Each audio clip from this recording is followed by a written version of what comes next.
The text message glowed on the screen. I'm not coming. Found someone better. Daniel Hayes stared at it, alone at a table set for two in the city's most exclusive restaurant, 41 years old, billions in the bank, and stood up like a teenager at prom. Then he heard her voice. Your blind date didn't show up either? He looked up.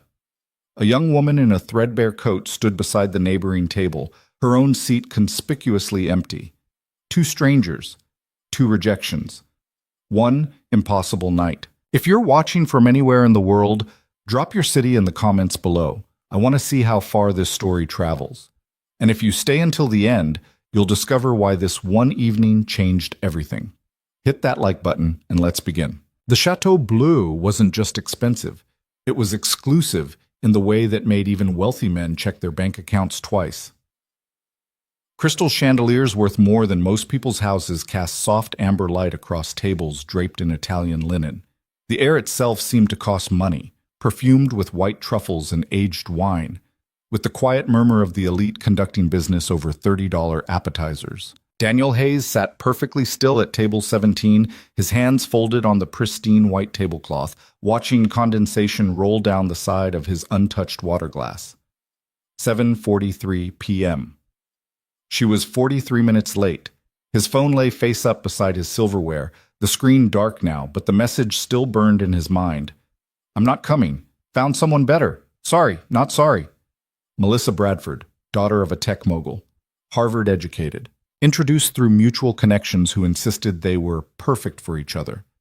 He'd never met her before tonight, but her Instagram had shown a woman who knew exactly how beautiful she was and precisely what that beauty could buy. Apparently, it could buy her better options than him. Daniel almost smiled at the irony. Almost. The waiter appeared for the fourth time, his professional concern barely masking pity. Sir, perhaps I could bring you... I'm fine, Marcus, thank you. Of course, sir. The waiter retreated and Daniel caught him whispering to another server near the kitchen. The glances came next, staff trying not to stare at the man dining alone at a table meant for romance. He should leave, he knew that. There was no dignity in sitting here, waiting for someone who'd already sent her rejection via emoji. But something kept him in his seat. Maybe it was stubbornness. Maybe it was the fact that going home meant walking into that enormous, empty house where every room echoed with absence. His daughter Emma was at a sleepover tonight. She'd been so excited, practically bouncing as she packed her overnight bag that afternoon. At 9 years old, she was finally old enough for these adventures, and Daniel had encouraged her to go, to have fun, to be a normal kid, which left him alone. Again. The restaurant's ambiance wrapped around him like expensive fog, soft jazz from invisible speakers, the gentle clink of crystal, the low conversations of people who belonged in places like this. Daniel had been coming to Chateau Bleu for years. He'd closed deals here, celebrated acquisitions, entertained investors who needed to be impressed. But he'd never been here on a blind date. Never been here as just a man hoping for connection. Excuse me? The voice was soft, almost hesitant, and completely unexpected. Daniel looked up. A young woman stood beside the table next to his, table 18, her hand resting on the back of an empty chair. She couldn't have been more than 26, 27. Her coat was wool, dark blue, clean but clearly worn with a small tear near the left pocket that had been carefully mended. No designer labels. No jewelry except for a simple silver chain around her neck. Her dark hair was pulled back in a practical ponytail, and her face held an expression caught between embarrassment and something that looked like relief. I'm sorry to bother you, she continued, her voice barely audible over the restaurant's ambient noise. But I noticed you're sitting alone, and I'm sitting alone, and I thought maybe... She gestured helplessly between their two tables. Your blind date didn't show up either? Daniel blinked, caught completely off guard. The woman's cheeks flushed. I'm sorry. That was presumptuous. I saw you checking your phone and you looked the way I feel, so I thought... She started to turn away. Forget I said anything. I'm sorry. Wait, Daniel heard himself say. She paused, looking back at him with eyes that were remarkably clear. No makeup, no artifice, just genuine uncertainty. You're right, he admitted, surprising himself with the honesty. My blind date sent me a text message 45 minutes ago. Apparently, she found someone better. A flicker of understanding crossed the woman's face. Mine didn't even bother with a message. He just never showed up. I've been sitting here for an hour pretending to study the menu while the staff tries not to feel sorry for me. They looked at each other across the narrow space between their tables, two strangers united by the peculiar humiliation of being stood up in an overpriced restaurant. "I'm Daniel," he offered. "Iris," she replied. Then, with a small, self-deprecating smile, "Iris Lane, and I probably shouldn't even be here. This place it's a lot." Daniel glanced around the restaurant, trying to see it through her eyes. The casual opulence, the prices that weren't even listed on the menu. If you had to ask, you couldn't afford it. The subtle hierarchies in the seating arrangements, the way certain tables commanded better views, better service, better everything. "It is a lot," he agreed. "Would you like to sit down?" Iris hesitated, her fingers tightening on the back of the chair. "At your table? Why not? We're both dressed up with nowhere to go. Might as well suffer through it together." For a moment he thought she'd refuse, thought she'd make some polite excuse and flee back to wherever she came from, back to a world that didn't include restaurants where the breadbasket cost $18. But then she nodded. "Okay, yes, thank you." She moved to his table with careful steps, as if afraid of disturbing the expensive air, and settled into the chair across from him. Up close, Daniel noticed more details. The way her coat, though clean, had been worn thin at the cuffs. The fact that her shoes, black flats, had been resoled at least once. The absence of any designer labels, any status symbols, any of the markers that usually define people in places like this. And yet, there was a dignity to her that transcended economics. She sat straight-backed, met his eyes directly, carried herself with a quiet grace that money couldn't buy. Marcus materialized instantly, his professional mask perfectly in place. "Good evening, miss. May I bring you something to drink?" Iris glanced at the wine list on the table, and Daniel saw her eyes widen fractionally at the prices. "Just water, please." "Thank you." "Still or sparkling?" "Oh, still is fine." The waiter nodded and disappeared. "I'm sorry," Iris said immediately, her voice low. "I should have asked what you were drinking. I don't really drink, and—" "Water's perfect," Daniel interrupted gently. "I'm not drinking either." They sat in silence for a moment, the strangeness of the situation settling over them like snow. "So," Iris finally said, "how did you end up on a blind date in a place like this?" Daniel considered lying, considered spinning some story that would make him seem less pathetic, but something about her directness invited honesty. "Friends set it up," he admitted. "They said it was time I started dating again. That my daughter needed to see me move on with my life." He paused. "What about you?" Iris's laugh was soft and self-conscious. "My coworker. She said I needed to get out more, meet new people. She set me up with her boyfriend's friend, said he was perfect for me." She gestured at the empty restaurant around them. "He suggested this place. I looked it up online and almost canceled, but she convinced me to give it a chance. And then he didn't show up." "And then he didn't show up," she confirmed. "I think maybe he saw me arrive and decided to cut his losses. That would make him an idiot." The words came out before Daniel could stop them, and Iris's eyes widened slightly. A blush crept across her cheeks. "You don't know that," she said quietly.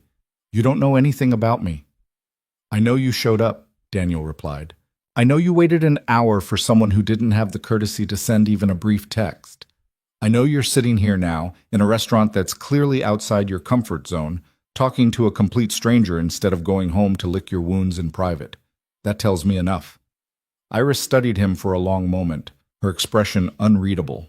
Then, "Your daughter, how old is she?" The change of subject was deliberate, but Daniel welcomed it. 9. Her name's Emma. She's at a sleepover tonight, which is why I had time for this disaster of an evening. Is it just the two of you?" "Yes.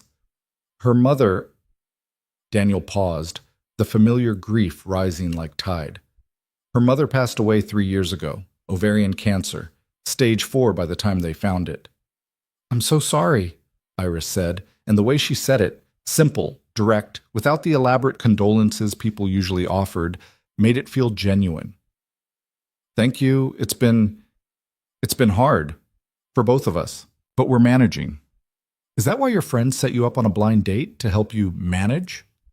Daniel smiled despite himself. Something like that. They think I work too much, that I've become too isolated, that Emma needs to see me as more than just her father. What do you do? For work? It was an innocent question, the kind people asked when making small talk, but it landed like a grenade in Daniel's chest. This was the moment when he had to decide who to be. Daniel Hayes, CEO of Hayes Enterprises, with a net worth that put him on Forbes lists and made him recognizable to anyone who followed business news. Or just Daniel, a single father, a man sitting alone in a restaurant. I work in investments, he said carefully. Corporate acquisitions mostly. It's boring stuff. Doesn't sound boring, sounds important. Important and boring aren't mutually exclusive. Iris smiled, the first real smile she'd offered since sitting down. It transformed her face, softening the careful control she'd been maintaining. That's fair. I work at a call center during the day and wait tables at night. Definitely boring, definitely not important. I doubt that's true. Which part? The unimportant part. Someone depends on you for that income. The smile faded, replaced by something more guarded. How do you know that? You're working 2 jobs. No one does that for fun. Iris looked down at her hands, folded on the table. Her nails were short, practical, unpolished. Working hands. My younger brother. I'm his legal guardian. Our parents died when I was 21. Car accident on the interstate. Black ice, wrong place, wrong time. Tyler was 13 then. He's 17 now. That's a lot of responsibility for someone so young. Someone had to do it. The alternative was foster care, and I couldn't let that happen. Tyler's a good kid, smart. He's going to college next year, full scholarship to state school. He's going to have opportunities I never had. The pride in her voice was unmistakable, and Daniel felt something shift in his chest. This young woman, barely past her mid-20s, had sacrificed her own future to protect her brother's, had worked 2 jobs, worn secondhand clothes, lived small so someone else could dream big. When was the last time he'd met someone like that? Marcus returned with water for Iris and menus for both of them. Are you ready to order, or would you like a few more minutes? Daniel looked at Iris. Hungry. She bit her lip. I should probably go. I've already taken up enough of your time. You haven't taken up anything, and I'm hungry. Are you hungry? I can't. She glanced at the menu, then back at him. This is really expensive. I invited you to sit down. Dinner's on me. No, I couldn't possibly. Iris. Daniel leaned forward slightly. I'm sitting here alone on what was supposed to be a date. You're sitting here alone on what was supposed to be a date. We're both already dressed up, already here, already committed to the evening. We can either sit and stare at each other awkwardly, or we can order some overpriced food and make the best of a bad situation. Your choice. She hesitated, clearly torn between pride and practicality. Please, Daniel added quietly. I'd really like the company. That seemed to decide it. Okay, thank you, but I'm ordering the cheapest thing on the menu. Order whatever you want. Marcus waited patiently while they reviewed the options. Daniel had eaten here enough times to have the menu memorized, but he pretended to study it, giving Iris time to process the astronomical prices. I'll have the chicken, she finally said, and a small salad to start. Excellent choice. And for you, Mr. Hayes? Daniel ordered the ribeye, medium rare, with roasted vegetables. As Marcus departed, Iris was looking at him with renewed curiosity. He knows your name. I've been here before. For business. Must be pretty successful business if you can afford to eat here regularly. Daniel shifted uncomfortably. This was dangerous territory. I do okay. Okay, he says, in a restaurant where the salad costs more than I make in half a day. But there was no resentment in her voice, just observation tinged with humor. What about you? Daniel asked, steering away from finances. Beyond work and taking care of your brother, what do you do? For yourself? Iris laughed, a short, surprised sound. For myself? I don't think I've done something for myself in about 6 years. Nothing, no hobbies, no guilty pleasures? She considered this. I read, when I can, library books mostly. I like mysteries, the kind where everything seems impossible until the very end, and then it all makes sense. I like puzzles that way. What else? That's pretty much it. Between two jobs and Tyler, there's not much time for anything else. When was the last time you did something just because you wanted to? Not because you had to, not because someone else needed it, but just for you. Iris opened her mouth to answer, then closed it. Opened it again. Finally, I honestly can't remember. The admission hung between them, heavy with implications. That's not sustainable, Daniel said softly. You'll burn out. Maybe, but until Tyler's settled, until he's safely through college and launched into his own life, I can keep going. I have to. And after that? After he's settled? I don't know. I haven't let myself think that far ahead. Their appetizers arrived. Iris's modest salad and Daniel's French onion soup. They ate in companionable silence for a few minutes, the initial awkwardness giving way to something more comfortable. Can I ask you something? Iris said eventually. And you can tell me if I'm overstepping. Ask. Your wife. When she was sick, were you there? Or were you too busy with your important, boring investment work?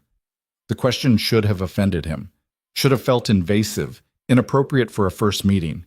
But Iris's eyes held no judgment, only genuine curiosity, and somehow that made it safe to answer honestly. I was there, Daniel said quietly. Every moment I could be. I rearranged my entire life to be there. Worked from the hospital when I had to work at all. Held her hand through every chemo session, every doctor's appointment, every long night when the pain got too bad. And Emma? I tried to shield her from the worst of it, tried to keep her life as normal as possible, but kids aren't stupid. She knew her mother was dying, she knew, and there was nothing I could do to fix it. That must have been unbearable. It was. The helplessness was the worst part.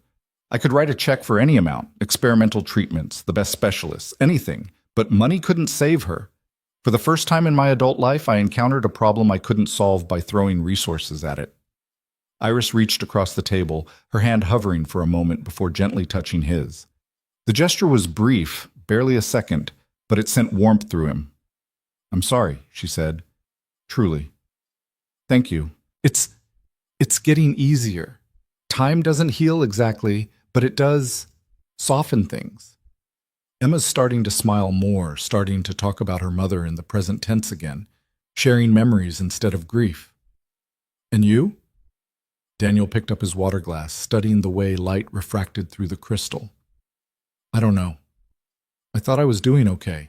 Then my friends convinced me to try dating, and I ended up here, stood up by a woman I'd never met, realizing I have no idea how to do any of this anymore. Any of what? This. Connection. Meeting someone new, being anything other than Emma's father or my company's CEO. I've forgotten how to just be a person. You're being a person right now, Iris pointed out. You're talking to me. That's different. How? Because you don't know me. You don't have expectations. You're not looking at me and seeing dollar signs or strategic advantages or networking opportunities. You're just here. You say that like it's unusual. In my world, it's extraordinarily unusual. Their main courses arrived, and for a while they focused on eating. The food was exceptional, the kind of culinary artistry that justified the astronomical prices. But Daniel found himself paying more attention to Iris than to his plate. She ate slowly, deliberately, savoring each bite with an appreciation that suggested meals like this were rare. No phone on the table, no distracted scrolling, just full presence in the moment. Tell me about Emma, she said eventually. What's she like? Daniel's face softened instantly. She's incredible. Smart, funny, stubborn as hell. She's got her mother's eyes, and apparently my talent for asking questions that don't have easy answers. Like what? Last week she asked me if I was lonely. Just came right out with it over breakfast. What did you tell her? I lied and said no. She saw right through it. Called me out, actually, said I had the same face her friend's dad had before he started dating again. Iris smiled. Sounds like a perceptive kid. Too perceptive sometimes. She's already asked me twice about tonight's date. Wanted to know if I liked the woman, if I was nervous, if I thought we might fall in love like in the movies. What are you going to tell her? The truth, I suppose, that the date didn't happen, but I had an interesting evening anyway. Will you mention me?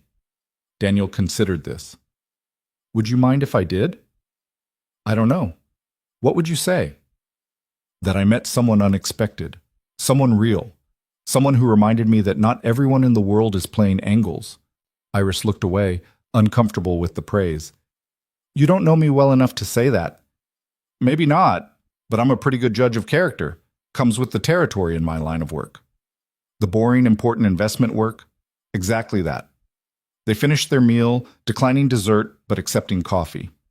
The restaurant was starting to empty out. It was past 9 now, and the dinner rush was winding down. Soon they'd be among the last patrons, and the evening would have to end. Daniel found himself not wanting it to end. Can I ask you something now? He ventured. Fair's fair. Why did you agree to the blind date in the first place? If you're working 2 jobs and taking care of your brother, when would you even have time for a relationship? Iris wrapped her hands around her coffee cup, seeking warmth. Honestly, I was lonely. I know that sounds pathetic, but it doesn't sound pathetic. I'm 26 years old. My entire adult life has been work and responsibility. I've never had a real relationship, never had time to date, to go to parties, to do any of the things people my age are supposed to do. And sometimes, late at night when Tyler's asleep and I'm doing the dishes or folding laundry, I wonder if this is it, if this is all my life is going to be. So you said yes to the date. So I said yes to the date, even though I knew it was probably a mistake. Even though I knew a guy who picks a restaurant like this probably isn't looking for someone like me. What do you mean, someone like you? Come on, Daniel. Look at me. Look at where I am in life. I'm a call center operator who waits tables at night.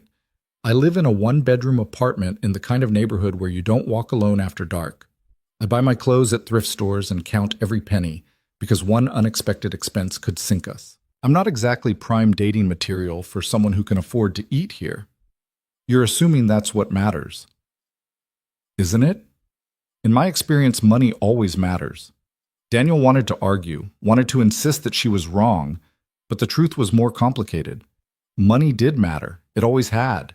It shaped opportunities, opened doors, created safety nets that people like Iris simply didn't have. But it didn't create what he felt sitting across from her. This ease, this connection. I think you're selling yourself short, he said, finally. Or maybe I'm being realistic. Realism and self-worth aren't the same thing. Iris met his eyes. You talk like someone who's never had to worry about money. I talk like someone who's learned that money solves some problems and creates others. It's not a cure-all, Iris. It's just a tool. A tool I don't have. No, Daniel admitted, but you have other things. Resilience, integrity. The kind of strength that comes from holding your family together when the world's falling apart. Those aren't small things. She looked at him for a long moment, something shifting in her expression. You're not what I expected. What did you expect? I don't know. Someone slicker. Someone who'd have spent the whole meal talking about himself, checking his phone, looking over my shoulder for someone more interesting. That sounds awful. That's been my very limited experience with dating. Then you've been meeting the wrong people. Maybe. Or maybe I've just been meeting people who are honest about what they want. Before Daniel could respond, Iris's phone buzzed. She pulled it from her purse, glanced at the screen, and her entire body tensed. What is it? Daniel asked. My brother. She read the message again, her jaw tightening. He's locked out of our apartment. I have the only key and he's been waiting outside for 40 minutes. I didn't hear my phone earlier because it was on silent. She was already standing, gathering her worn coat, her purse, moving with the swift efficiency of someone used to crises. Iris, wait. I'm sorry. I have to go. Tyler's waiting, and it's cold out, and let me help. I can drive you or call you a car, or no. The word was firm but not unkind. Thank you, but no. I can handle it. She started to walk away, then paused, turning back. Thank you for dinner and for the conversation. It was really nice, really unexpected, but nice. Iris, but she was already moving, weaving between tables toward the exit with quick, determined steps. Daniel watched her go, watched her push through the heavy front door into the cold March night, watched her disappear from view. And he sat there, frozen, as the reality of the moment crashed over him. She hadn't asked for his number, hadn't suggested meeting again, hadn't seemed even slightly impressed by the expensive meal, the upscale restaurant, the carefully curated evening. She'd simply left, because someone needed her more than she needed whatever this was. Marcus appeared at his elbow. "Will there be anything else this evening, Mr. Hayes?" "No, just the check, please." "Of course, sir. I must say, if I may be so bold, the young lady seemed quite lovely." "She was," Daniel agreed quietly. "She is." The check arrived, predictably astronomical. Daniel barely glanced at it, just slid his black card across the leather folder and waited while Marcus processed the payment. The waiter returned with the receipt, which Daniel signed with a generous tip. As he stood to leave, he caught his reflection in one of the restaurant's ornate mirrors. He looked exactly the same as when he'd arrived 3 hours earlier. Same expensive suit, same carefully styled hair, same face that had stared out from business magazine covers. But something fundamental had shifted. For the first time in 3 years, maybe longer, he'd had a conversation with someone who didn't want anything from him, who didn't know about Hayes Enterprises or his net worth or his position in the city's power structure, who looked at him and saw just a man, a father, a person trying to figure out how to move forward after loss. Outside, the March air bit at his exposed skin. His driver was parked half a block away, the black Mercedes idling at the curb. But Daniel didn't immediately head toward it. Instead, he stood on the sidewalk, looking in the direction Iris had gone. She was out there somewhere, riding a bus or maybe walking, hurrying home to a brother who needed her, living a life Daniel couldn't even properly imagine, despite all his resources and experience. And she'd walked away from him without hesitation, not because she was playing hard to get, not as some calculated move in a romantic game, but because family came first, because responsibility mattered, because some things were more important than possibility. Daniel pulled out his phone, intending to call his driver over, but instead found himself staring at the blank screen. He didn't have her number, didn't know her last name beyond Lane, didn't know where she lived or worked beyond vague descriptions. For a man who built his fortune on information, on knowing things before others knew them, on having access to every relevant detail, it was profoundly unsettling. And somehow, that made her even more fascinating. "Mr. Hayes?" His driver had noticed him standing there and pulled up to the curb. "Ready to head home, sir?" Daniel slid into the back seat, the leather cool against his back. "Yes, Robert. Home."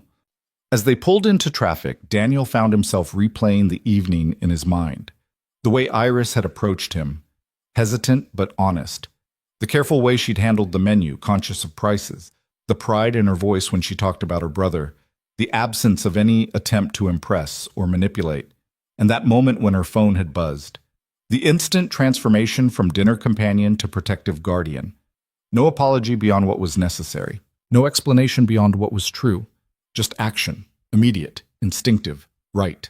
The city rolled past his window. Lights and steel and millions of people living their separate lives. Somewhere out there, Iris was unlocking her apartment door, greeting a relieved younger brother, probably starting a load of laundry or tackling some other necessary task. Not thinking about him. And that bothered Daniel more than he wanted to admit. The house was dark when he arrived. Mrs. Chen, his housekeeper, had left the usual lights on. Entryway, kitchen, upstairs hall, but the rest of the enormous structure sat in darkness. 6 bedrooms, 7 bathrooms, a home office, a library, a media room, a kitchen bigger than some people's entire apartments. Too much space, too much silence. Emma would be home tomorrow afternoon, full of stories about her sleepover, and the house would feel alive again for a brief window. But tonight, it was just Daniel, wandering through rooms that echoed with absence. He ended up in his study, a tumbler of scotch in hand, staring at the city skyline through floor-to-ceiling windows. This view alone had cost him nearly $10 million when he'd bought the penthouse 5 years ago. You could see the entire downtown corridor from here, watch the pulse of commerce and nightlife, feel connected to the vital heartbeat of urban existence. But Daniel had never felt more disconnected. His phone buzzed, a text from Richard Chen, his CFO and one of his oldest friends. How'd the date go? Did the beautiful Melissa live up to the hype? Daniel stared at the message for a long moment before typing his response. She didn't show. Met someone else instead. Long story. The reply came almost instantly. Someone else? At the restaurant? Do tell. Tomorrow. Too tired tonight. Come on, you can't leave me hanging like that. Daniel smiled despite himself. Her name was Iris. She was kind. That's all you need to know for now. Was? Past tense, like you're not seeing her again. I don't have her contact information. Daniel Hayes, master of corporate intelligence, couldn't get a phone number? That's pathetic even for you. Good night, Richard. This conversation isn't over. Daniel set his phone aside and returned his attention to the skyline. Somewhere out there, in one of those anonymous buildings, Iris Lane was living a life he couldn't begin to understand. Working 2 jobs to support her brother. Wearing mended coats and resoled shoes, counting pennies and making sacrifices that probably never even crossed his radar. And yet she'd had something he didn't, purpose.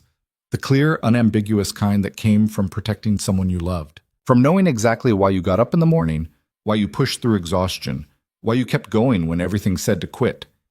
Daniel had purpose too. Emma, his company, the hundreds of employees who depended on Hayes Enterprises for their livelihoods. But it felt different, more diffuse, less certain. He finished his scotch and headed upstairs, past Emma's room with its explosion of stuffed animals and art supplies, past the master bedroom he'd once shared with Catherine, to the guest room he'd been sleeping in for the past 6 months because the master held too many memories. As he lay in the darkness, Daniel tried to sleep, but his mind kept circling back to one moment. The instant Iris had stood to leave. No hesitation, no doubt, just immediate action in service of someone who needed her. When was the last time Daniel had felt that kind of certainty about anything? When was the last time he'd known, without question, that he was doing exactly the right thing at exactly the right moment? He couldn't remember. And that, more than anything else about this strange, unexpected evening, kept him awake until nearly dawn. The morning came too early, sunlight piercing through gaps in the curtains with aggressive cheerfulness.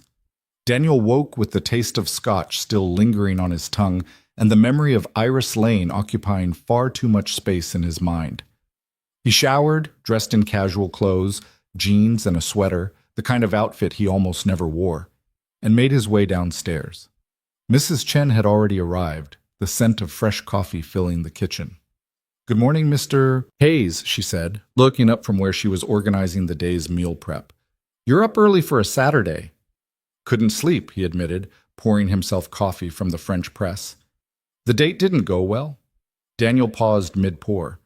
Mrs. Chen had been with him since before Catherine's diagnosis, had helped him through the worst days, had become less employee and more family over the years. She'd earned the right to ask. The date didn't happen, but the evening was interesting. Mrs. Chen's eyebrows rose. Interesting how? "I met someone else, someone unexpected. And nothing. She left. I don't know how to find her again." Mrs. Chen studied him with the kind of knowing look that only someone who'd watched you fall apart and rebuild could manage. "You want to find her." It wasn't a question. "I don't know what I want," Daniel said honestly, "but I can't stop thinking about her." "Then perhaps you should figure out what that means before you do anything else." Sound advice, as always. But Daniel had never been particularly good at sitting still and figuring things out. He was a man of action, of solutions, of making things happen through sheer force of will and resources. His phone buzzed. Emma, texting from her sleepover. "Dad, can you pick me up early? Sophie's mom is being weird and I want to come home." Daniel smiled despite himself. Define weird. "She keeps asking if I'm okay and if I need to talk about my feelings. It's creepy." "That's called caring, sweetheart. It's annoying. Can you come get me? Please? Give me 30 minutes. You're the best dad ever."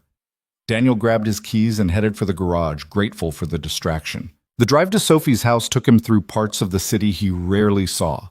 Middle-class neighborhoods with modest homes and minivans and driveways, kids playing basketball in cul-de-sacs, normal life unfolding in normal ways. Emma was waiting on the front porch when he pulled up, her overnight bag clutched in her hands, her expression a mix of relief and residual irritation. "That was the worst," she announced, climbing into the passenger seat.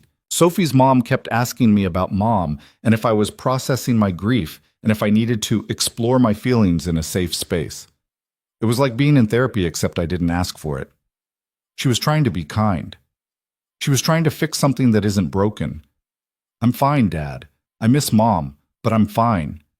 Daniel glanced at his daughter as he pulled away from the curb. She looked so much like Catherine. The same dark hair, the same determined chin, the same way of holding herself when she was upset but trying not to show it. You're allowed to not be fine sometimes, he said gently. I know that, but I'm also allowed to be fine when I actually am fine. People act like I should be sad all the time just because Mom died. Like being happy means I'm forgetting her or something. No one thinks that. Sophie's mom does. She got all weird when I was laughing at a movie last night. Like she couldn't understand how I could possibly laugh when I don't have a mother. Daniel's hands tightened on the steering wheel. That's not fair to you. I know. That's why I texted you. They drove in silence for a few minutes, the city rolling past the windows. Then Emma said, So how was your date? It didn't happen. She canceled. Emma turned to look at him fully. She stood you up? Apparently she found someone better. That's so rude. What kind of person does that? The kind who wasn't right for me anyway. Emma seemed to consider this. Are you sad about it? No. Honestly, I'm relieved. Then why did you agree to the date in the first place? It was a fair question, one Daniel had been asking himself since last night. Because Uncle Richard and your Aunt Michelle thought it was time. Because everyone keeps telling me I need to move on with my life. Do you think you need to move on? Daniel looked at his daughter, this wise little person who asked questions that didn't have easy answers. I think I need to figure out what moving on actually means. It doesn't mean forgetting your mother. It doesn't mean replacing what we had. But it might mean being open to new things, new people. Did you meet someone new? The question caught him off guard. Why would you ask that? Because you have that look. The one you get when you're thinking about something important. What look? The faraway look. Like you're here but also somewhere else. Daniel smiled. You're too perceptive for your own good. So you did meet someone. I met someone, but I don't know if I'll see her again. Why not? Because I don't know how to find her. Emma frowned. Did you ask for her number? The moment didn't seem right. Dad, come on. Everyone knows you're supposed to ask for the number. It's more complicated than that. Why? How could he explain it?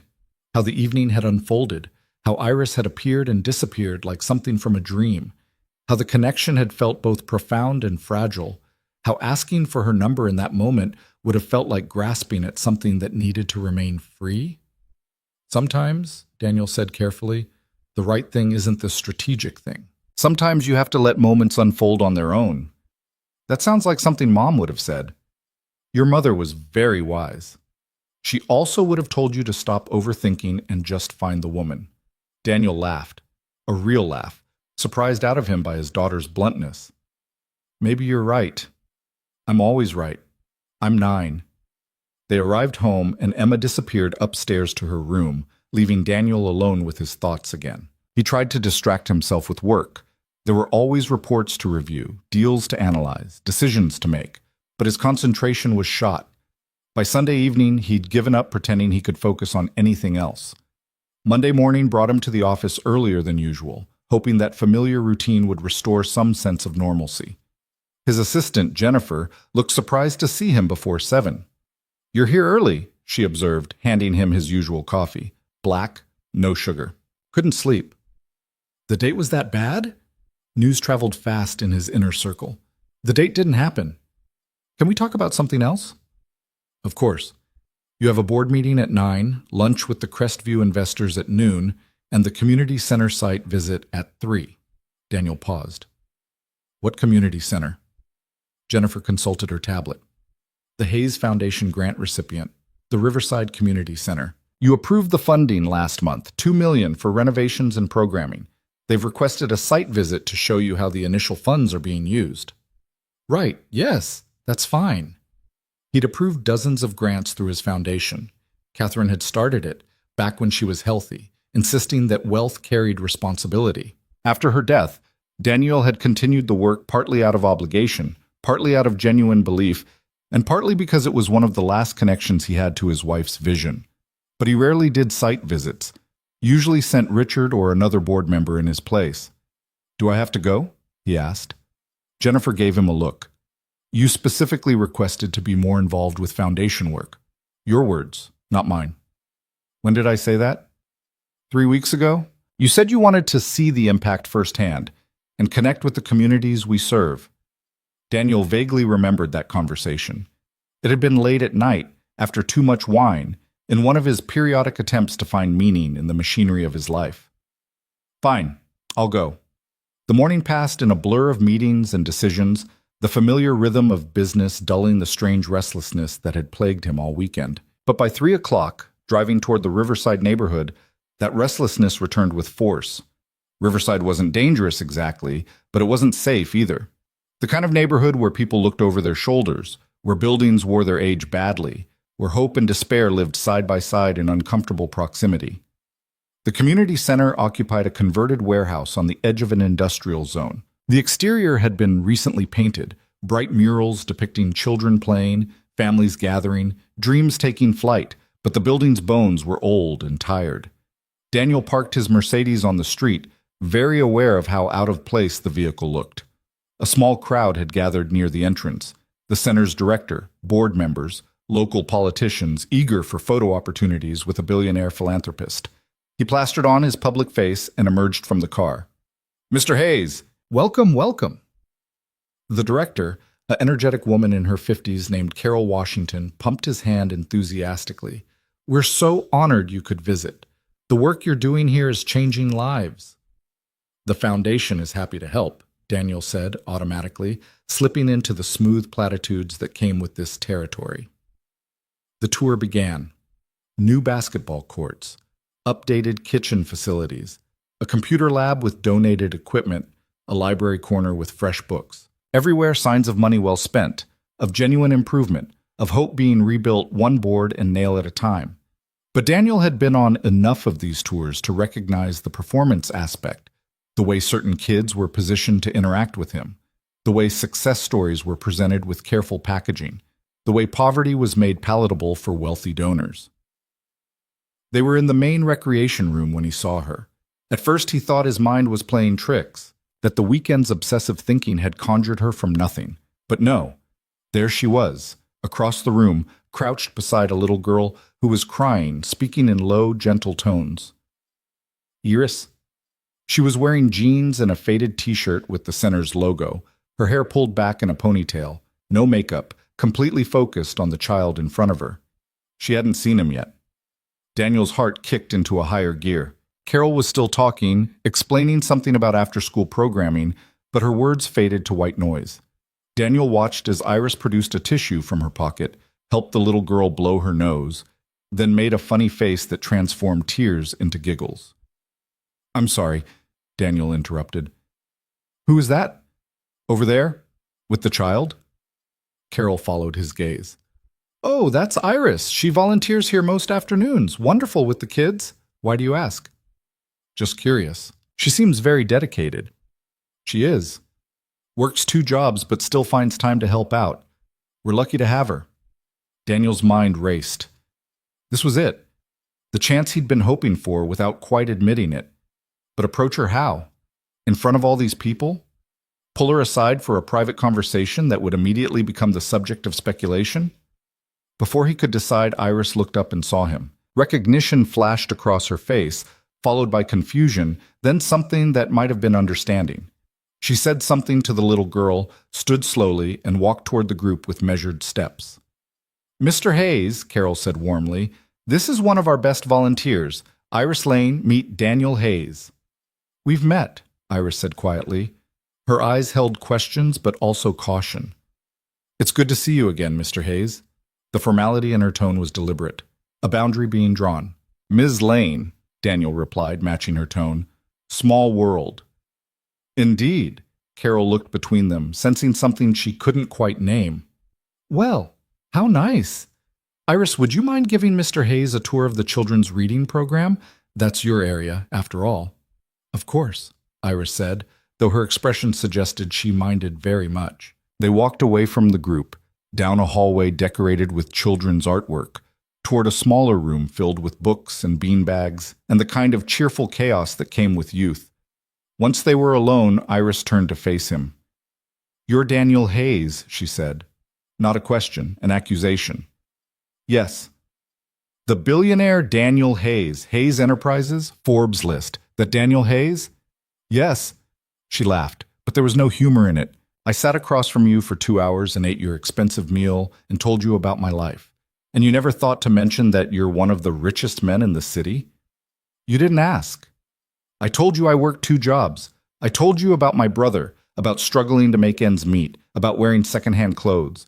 And the whole time you were sitting there knowing you could write a check for more than I'll make in my entire life." "Would it have changed anything if you'd known?"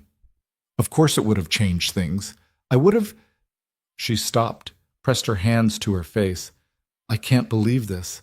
I sat there feeling sorry for you, feeling like we had something in common, like you understood what it meant to struggle. I do struggle, just in different ways. Don't you dare try to compare your struggles to mine. You have no idea what real struggle looks like." "My wife died, Iris. I held her hand while cancer destroyed her piece by piece. I watched my daughter's heart break and couldn't fix it. I know what struggle looks like, even if it doesn't come with a paycheck crisis." Iris's expression softened fractionally, but the anger didn't fully leave her eyes. "Why are you even here? I didn't know you'd be here. This is a foundation site visit. It was scheduled weeks ago." "Your foundation, of course." She shook her head. "The Hayes Foundation. I've seen the plaques. $2 million for renovations. A rounding error in your bank account, but here it buys new floors and fresh paint and hope for kids who've never had much of either." "Is that a bad thing?" "No, but it's easy, isn't it? Writing checks, fixing problems from a distance, never having to actually get your hands dirty or understand what it's like to live here, to struggle here, to try to build something when the whole world's stacked against you. That's not fair." "Isn't it? When's the last time you rode a public bus, Daniel? When's the last time you chose between paying rent and buying groceries? When's the last time you wore the same coat for 5 years because you couldn't afford a new one? When's the last time you lost someone you loved?" Daniel shot back. "When's the last time you had to explain to a 9-year-old why her mother isn't coming home? When's the last time you laid awake at night wondering if you're failing everyone who depends on you?" They stared at each other, both breathing hard, the air between them crackling with emotion. "This was a mistake," Iris said finally. "Saturday night was a mistake. This conversation is a mistake. You should go back to your tour and your foundation and your world, and I should get back to mine." "Iris, please, just please go." But Daniel couldn't move, couldn't walk away. Something in him had awakened Saturday night, and being near her again only intensified it. "I thought about you," he admitted quietly, "all weekend. I couldn't stop thinking about you. Don't. I didn't plan this. Didn't orchestrate some elaborate reunion. I'm as surprised to see you as you are to see me. That doesn't make it better." "What would make it better? What do you want me to say?" "I want you to understand why this can't happen. Why whatever you think you felt Saturday night can't go anywhere." "Tell me." Iris took a breath. "Because we're from different worlds. Because you have billions and I have nothing. Because even if you think money doesn't matter, it does. It always does. It shapes everything. How we see the world, what we want from it, what we believe is possible. Or maybe," Daniel countered, "it's just paper, just numbers on a screen. Maybe what actually matters is how we treat people, what we do with our time, whether we show up when someone needs us. You can afford to think that way. I can't.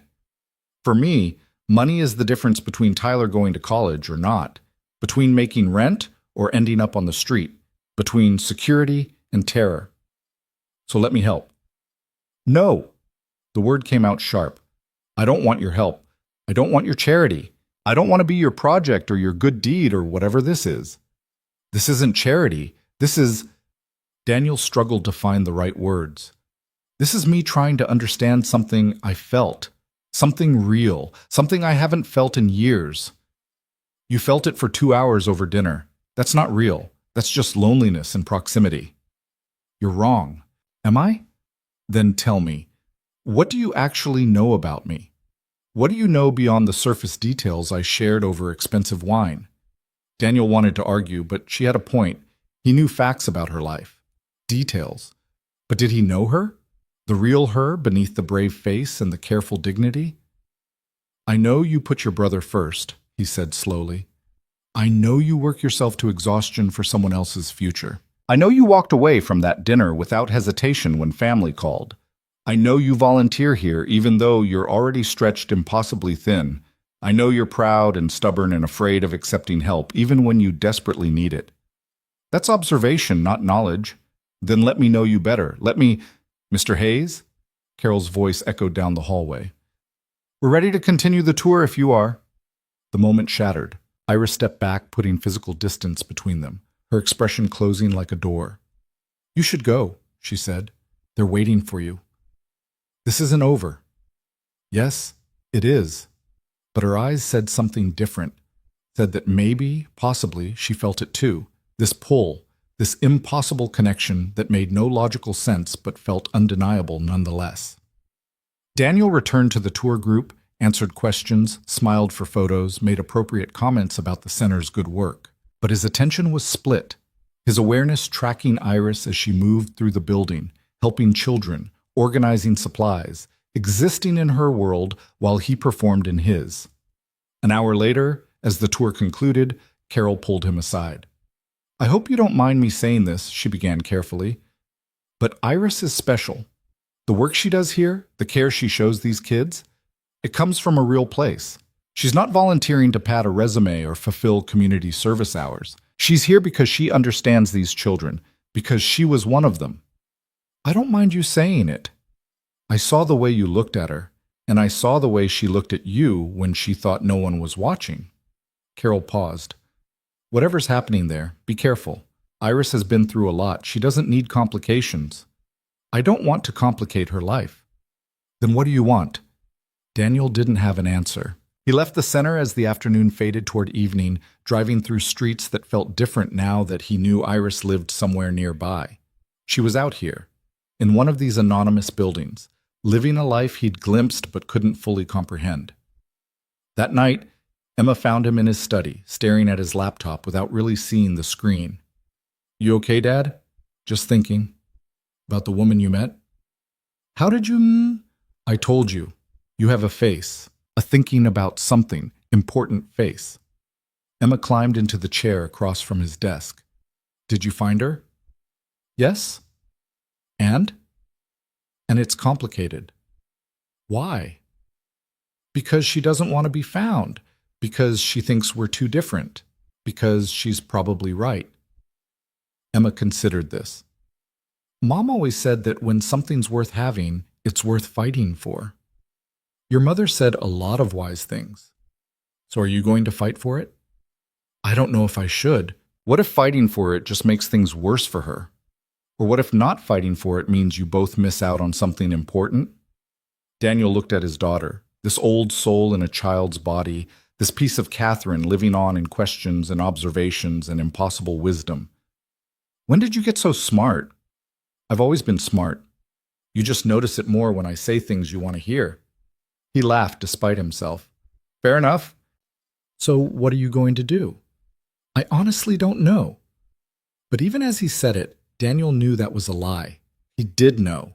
He'd known since the moment he saw Iris across that recreation room, knew with a certainty that bypassed logic and caution and all the reasonable reasons to walk away. He was going to find a way to see her again. The question was how to do it without making everything worse. Tuesday morning brought an email from Carol Washington, thanking him for the site visit and including a detailed report on how foundation funds were being utilized. Buried in the third paragraph was a seemingly casual mention. Our volunteer coordinator would love to discuss ways we might expand our after-school programming. Perhaps you'd be interested in attending one of our sessions to see the work firsthand? Daniel read between the lines. Carol was throwing him a lifeline, giving him a legitimate reason to return.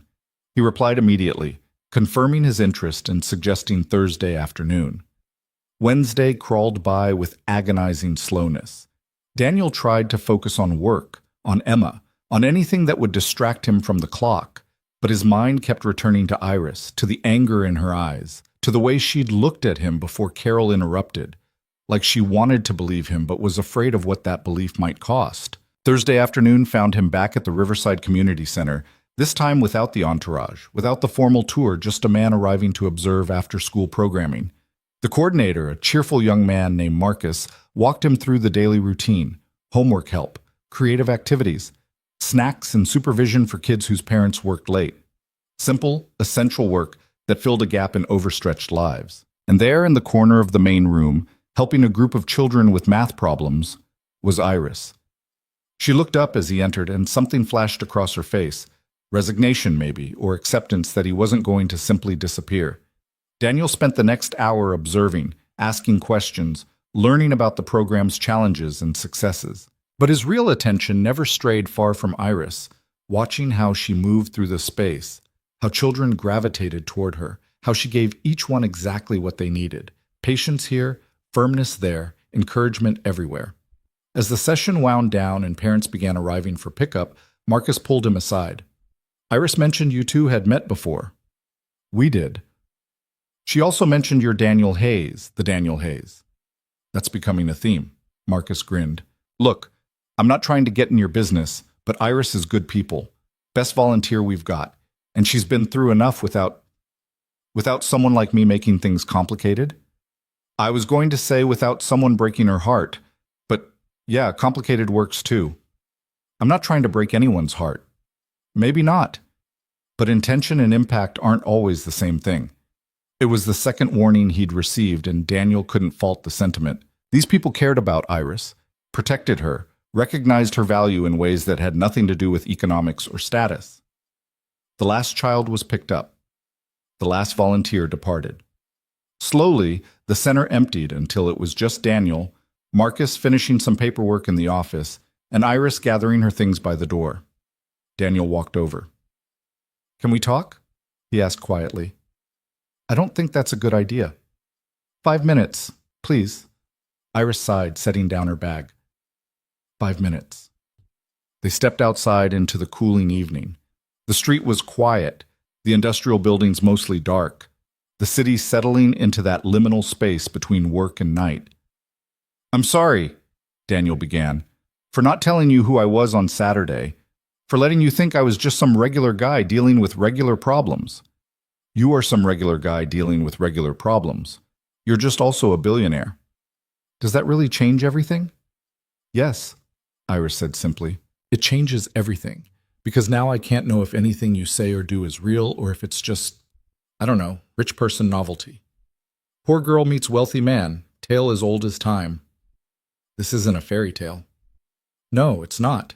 Fairy tales have happy endings. They also have people willing to fight for those endings. Iris looked at him steadily. What do you want from me, Daniel? I want to know you.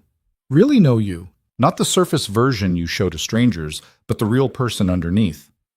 Why? Because Saturday night, for 2 hours, I felt like myself. Not the CEO, not the widower, not Emma's father, just Daniel. Just a man having a conversation with a woman who didn't want anything from him except honesty. Do you have any idea how rare that is? So this is about you, about what I make you feel. No, maybe at first, but not now. Now it's about wanting to understand someone who impresses the hell out of me. Someone who carries impossible weight with grace. Someone who gives and never seems to ask for anything in return. You don't know me well enough to be impressed. Then let me get to know you better. To what end?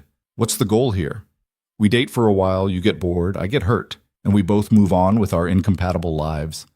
Or maybe we find something neither of us expected. Maybe we discover that the differences don't matter as much as the similarities. Iris shook her head. You're idealizing this, romanticizing it. In reality, I'm a 26-year-old woman with no prospects, no education beyond high school, and a teenager to support. You're a billionaire with a daughter and a company and responsibilities I can't even imagine. We're playing different games on different fields. What if I don't want to play games at all? Then you're already at a disadvantage because life is a game, especially for people like me. They stood in silence, the gap between them feeling wider than the few feet of concrete. Your 5 minutes are up, Iris said finally, One more thing, please. She waited. If I asked you to dinner, not at Chateau Bleu, not somewhere expensive, just a normal place, would you say yes? Why would I do that? Because you felt it too. Saturday night, that connection. I know you did. Iris's expression flickered, vulnerability breaking through the defensive walls for just a moment. Even if I did, it doesn't mean I should act on it. Why not? Because I've worked too hard to build what little stability I have. Because I can't afford emotional complications.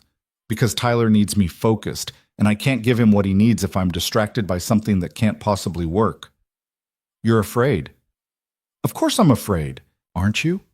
Terrified, Daniel admitted, but I'm more afraid of walking away and spending the rest of my life wondering what if. Iris picked up her bag, slinging it over her shoulder. I have to go. Tyler's expecting me. Just think about it. The dinner, nothing fancy, just two people talking. I'll think about it.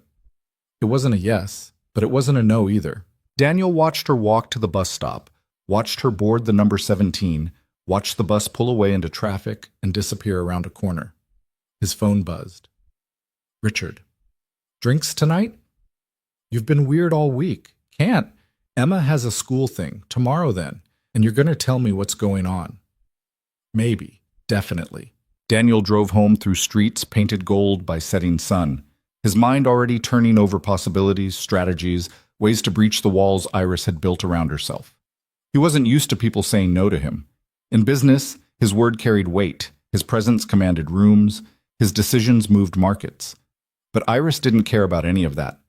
Couldn't be bought or impressed or maneuvered into position, which made her the most fascinating challenge he'd encountered in years. And maybe, just maybe, exactly what he needed. Emma's school thing turned out to be a spring concert, and Daniel sat in the auditorium surrounded by other parents, watching his daughter play violin in an ensemble that was enthusiastic if not entirely on key. She'd been practicing for weeks, her dedication fierce and absolute, and when the final note faded and applause filled the room, the pride on her face made everything else fall away. Afterward, in the parking lot, she chattered about missed notes and tempo problems while Daniel assured her it was perfect. But as they drove home, she went quiet, studying him with that unnerving perception she'd inherited from her mother. You're still thinking about her, Emma said. Not a question. I saw her again, at the community center. Did you talk? We did. And she's still not sure this is a good idea. Emma drummed her fingers on the armrest, a habit she picked up when processing information. Why not? Because she thinks we're too different, because she's worried about getting hurt. Are you going to hurt her? The directness of the question hit Daniel like a physical blow. I don't want to. That's not the same as saying you won't. No, he admitted. It's not. They pulled into the garage and Emma unbuckled her seatbelt but didn't immediately get out. Mom used to say that being brave wasn't about not being scared. It was about being scared and doing the thing anyway. Your mother was talking about you learning to ride a bike. Maybe. But it works for other stuff too. Emma opened her door. Sometimes people need to see that you're willing to be scared with them. That you're not just going to run away when things get hard. She disappeared into the house, leaving Daniel sitting in the darkened garage, wondering when his 9-year-old had become wiser than him. Friday morning brought a development he didn't expect. Jennifer appeared in his office doorway, holding a folder, her expression carefully neutral in a way that meant trouble. What is it? Daniel asked. Background check came back on the community center volunteers. He looked up sharply. I didn't request a background check. No, but security runs them automatically on anyone you have extended contact with. It's protocol. She set the folder on his desk. There's nothing alarming, but I thought you should see it. Daniel stared at the folder like it might bite him. Inside would be everything: employment records, credit reports, legal history, social media activity, the full excavation of a private life laid bare for corporate security purposes. I don't want to see it. Jennifer blinked. Sir? Take it away. Shred it. Whatever you do with these things, I don't want to know. Mr. Hayes, if there's any risk, there's no risk. And even if there were, I don't want to violate someone's privacy just because I have the resources to do so. Jennifer picked up the folder slowly. This is about Iris Lane, isn't it? The volunteer you've been asking about. How did you? I've worked for you for 6 years. I know when something's different. She tucked the folder under her arm. For what it's worth, I think you're making the right call. Some things you should learn directly, not from a file. After she left, Daniel sat back in his chair, staring at the city skyline. The old Daniel, the one from before Catherine's diagnosis, the ruthless CEO who treated information as currency, would have read that file, would have justified it as due diligence, as protecting himself and Emma, as simply being smart. But something had shifted. The idea of knowing Iris's private struggles, her financial details, her vulnerabilities without her consent felt fundamentally wrong. If she was going to share those things, it needed to be her choice. His phone buzzed. A text from an unknown number. This is Iris. Carol gave me your number. About that dinner, Saturday night 6 p.m., but somewhere normal. And you're not paying for everything. Daniel stared at the message, reading it 3 times to make sure he wasn't imagining it. He typed back, anywhere you want. I'll pick you up. No, I'll meet you there. Send me the address. Any preferences? Somewhere I won't feel like I need a second mortgage to order dessert. Daniel smiled despite himself. I know a place. He spent the next hour researching restaurants in her neighborhood, places that wouldn't intimidate or overwhelm, places where the food was good but the atmosphere was casual. Finally settled on Marco's, a family-run Italian place that had been serving the community for 30 years. Marco's on 5th Street. You know it? I know it. 6 o'clock. See you then. The phone went quiet, and Daniel sat holding it, feeling like a teenager who'd just secured his first date. The comparison would have embarrassed him if anyone could see, but alone in his office, he let himself feel it. Anticipation mixed with nervousness, mixed with something that felt dangerously close to hope. Richard called an hour later. Drinks. Tonight. You're not getting out of it this time. Fine, but just drinks. I need to be home by 9. Deal. The usual place? The usual place. They met at a whiskey bar in the financial district, the kind of establishment where deals were negotiated over rare bourbon, and the staff knew better than to interrupt serious conversations. Richard was already there when Daniel arrived, 2 glasses and a bottle waiting. You look different, Richard observed as Daniel sat down. Different how? I don't know. Less dead behind the eyes. That's a cheerful assessment. I call them like I see them. For the past 3 years, you've been going through the motions. Functional, but flat. Now you look like someone who's actually engaged with being alive. Richard poured them both drinks. It's the woman, isn't it? The one you met at the restaurant. Her name is Iris. And? And I'm seeing her tomorrow night. Actual date, not accidental meeting. That's fantastic. Why do you look terrified? Daniel took a sip of whiskey, letting the burn settle before answering. Because she's completely different from anyone I've ever dated. Because she has every reason to say no to this and she said yes anyway. Because I have no idea what I'm doing. Welcome to dating. Nobody knows what they're doing. You make it look easy. That's because Michelle does most of the work. Richard leaned back in his chair. Tell me about her, this Iris. So Daniel did. Told him about the blind date that wasn't. The conversation that felt more real than anything he'd experienced in years. The way she'd walked away without hesitation when her brother needed her.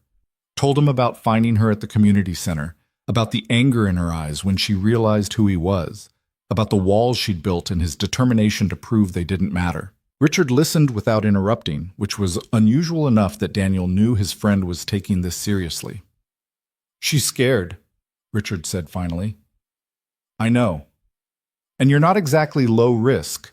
Billionaire widower with a 9-year-old daughter. That's a lot of potential complications. I know that too. But you're doing it anyway. I'm doing it anyway. Richard raised his glass. Then here's to terrible ideas that might turn out to be the best decision you ever made. They drank. And the conversation shifted to safer topics. Business, Emma's concert, Richard's own family dramas. But underneath it all, Daniel felt the steady thrum of anticipation building towards Saturday night. He went home, checked on Emma, who was already asleep, and found himself standing in his closet trying to decide what to wear to a casual dinner. Everything he owned looked too expensive, too deliberate, too much like a man trying to impress rather than a man trying to connect. Eventually he settled on dark jeans and a simple sweater, then second-guessed himself 3 times before giving up and going to bed. Saturday arrived with the kind of perfect spring weather that felt like a sign: warm sun, clear skies, a gentle breeze carrying the scent of flowers from the park. Emma had another sleepover planned, this time at a friend's house whose mother didn't psychoanalyze grief, and she left with a knowing smile that made Daniel both grateful and embarrassed. "Have fun on your date," she said, loud enough for Mrs. Chen to hear. "It's just dinner." "Sure it is." She hugged him. "Be yourself. The good parts, not the nervous parts." "When did you become a dating coach?" "I watch a lot of TV while you're at work." She left, and Daniel spent the afternoon trying to focus on anything other than the approaching evening. Failed spectacularly. By 5:30 he was pacing his study, checking his watch every 2 minutes, feeling utterly ridiculous and completely unable to stop. He arrived at Marco's at 5:50, parked down the street to avoid being obvious, and walked to the restaurant trying to project a calm he didn't feel. The place was exactly as he remembered from his research: checkered tablecloths, wine bottles lining the walls, the warm smell of garlic and tomatoes, families and couples filling mismatched chairs. Iris was already there, sitting at a corner table, wearing jeans and a simple green sweater that brought out the color of her eyes. No makeup that he could see, hair loose around her shoulders instead of pulled back. She looked up as he approached, and something vulnerable flickered across her face before she got it under control. "Hi," she said. "Hi?" Daniel sat down, suddenly aware of how much was riding on this moment. "You look beautiful." "You don't have to say that." "I know. I'm saying it because it's true." A small smile tugged at her lips. "You clean up pretty well yourself, for a billionaire." "I'm trying to go incognito. Is it working?" "The watch probably costs more than my car, so no." Daniel glanced at his wrist, a Patek Philippe that had been a gift from Catherine.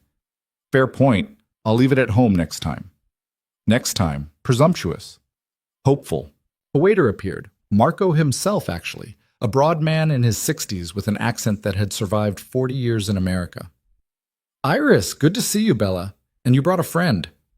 "Hi, Marco. This is Daniel." "Daniel! Welcome, welcome. First time at Marco's?" "First time," Daniel confirmed. "Then you're in for a treat. Best Italian in the city, and I'm not just saying that because it's my kitchen." He winked. "What can I start you with? Wine? Appetizers?" They ordered red wine for the table, calamari to share, entrees that Marco recommended with the confidence of someone who knew his craft. As he departed, Iris took a sip of water and met Daniel's eyes. "I almost didn't come," she admitted. "What changed your mind?" "Honestly, I'm not sure. Maybe curiosity, maybe stupidity, maybe I'm just tired of always playing it safe and getting nowhere." "This doesn't feel safe to you?" "Safe? You're a billionaire, Daniel. You exist in a completely different stratosphere. Nothing about this feels safe." "I'm just a person, same as you." "No, you're not. You're a person with unlimited resources, connections, power. I'm a person who counts pennies and rides buses. We're not the same. Different circumstances don't make us different species." Iris laughed, but it was tinged with sadness. "You really believe that, don't you?" "I do. And I think if you gave this a chance, you might believe it too." The wine arrived, giving them both a moment to reset. Marco poured with ceremony, declaring it a vintage from his cousin's vineyard in Tuscany, the best grapes in all of Italy, worth every penny. After he left, Iris took a sip and sighed. "This is really good." "It is. How much does a bottle like this cost?" "Does it matter?" "To me it does, because I need to know if we're drinking my rent payment." Daniel paused. "We're not. Marco's has reasonable prices. I checked." "You checked." "I wanted to pick somewhere you'd be comfortable." Something in her expression softened. "That was thoughtful." "I'm capable of thoughtfulness." "I'm learning that." She set down her glass. "Okay, since we're doing this, we should probably establish some ground rules." "Ground rules?" "Yes. First rule? Honesty. Complete honesty. No more hiding who you are or editing the truth to make yourself seem more relatable." "Agreed. What else?" "Second rule. No throwing money at problems. I know that's probably your instinct, but I need to know that you're interested in me, not in fixing me." You don't need fixing. Everyone needs something, but I need to do it on my own terms. Fair enough. Anything else? Iris considered. Third rule, my brother comes first, always. If Tyler needs me, I'm gone. No explanations necessary. I wouldn't expect anything less. And fourth, she hesitated. Fourth, we take this slow. I'm not interested in some whirlwind romance that burns bright and crashes hard. If we're doing this, we do it right. Daniel raised his glass. To taking it slow. They toasted, and the atmosphere shifted. Still careful, still uncertain, but with an undercurrent of possibility that hadn't been there before. The calamari arrived, perfectly fried and tender, and they ate while talking about safer topics. Iris asked about Emma, and Daniel found himself sharing stories. The violin concert, her two wise observations, the way she was processing grief by trying to fix everyone else's problems. She sounds wonderful, Iris said. She is, challenging, but wonderful. Does she know about me? She knows I met someone. She doesn't know details. What will you tell her? If we keep seeing each other? The truth, that you're someone who makes me think, who challenges me to be better, who doesn't let me hide behind money or status. Iris looked down at her plate. That's a lot of pressure. I don't mean it as pressure, just observation. Still, it's a lot. Their entrees came. Chicken marsala for her, seafood linguine for him. They shared bites, compared flavors, fell into an easy rhythm that felt both new and strangely familiar. Can I ask you something? Daniel ventured. About your parents. Iris tensed slightly. What about them?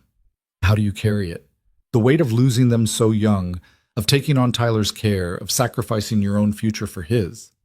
She was quiet for a long moment, twirling pasta on her fork. I don't think about it as sacrifice.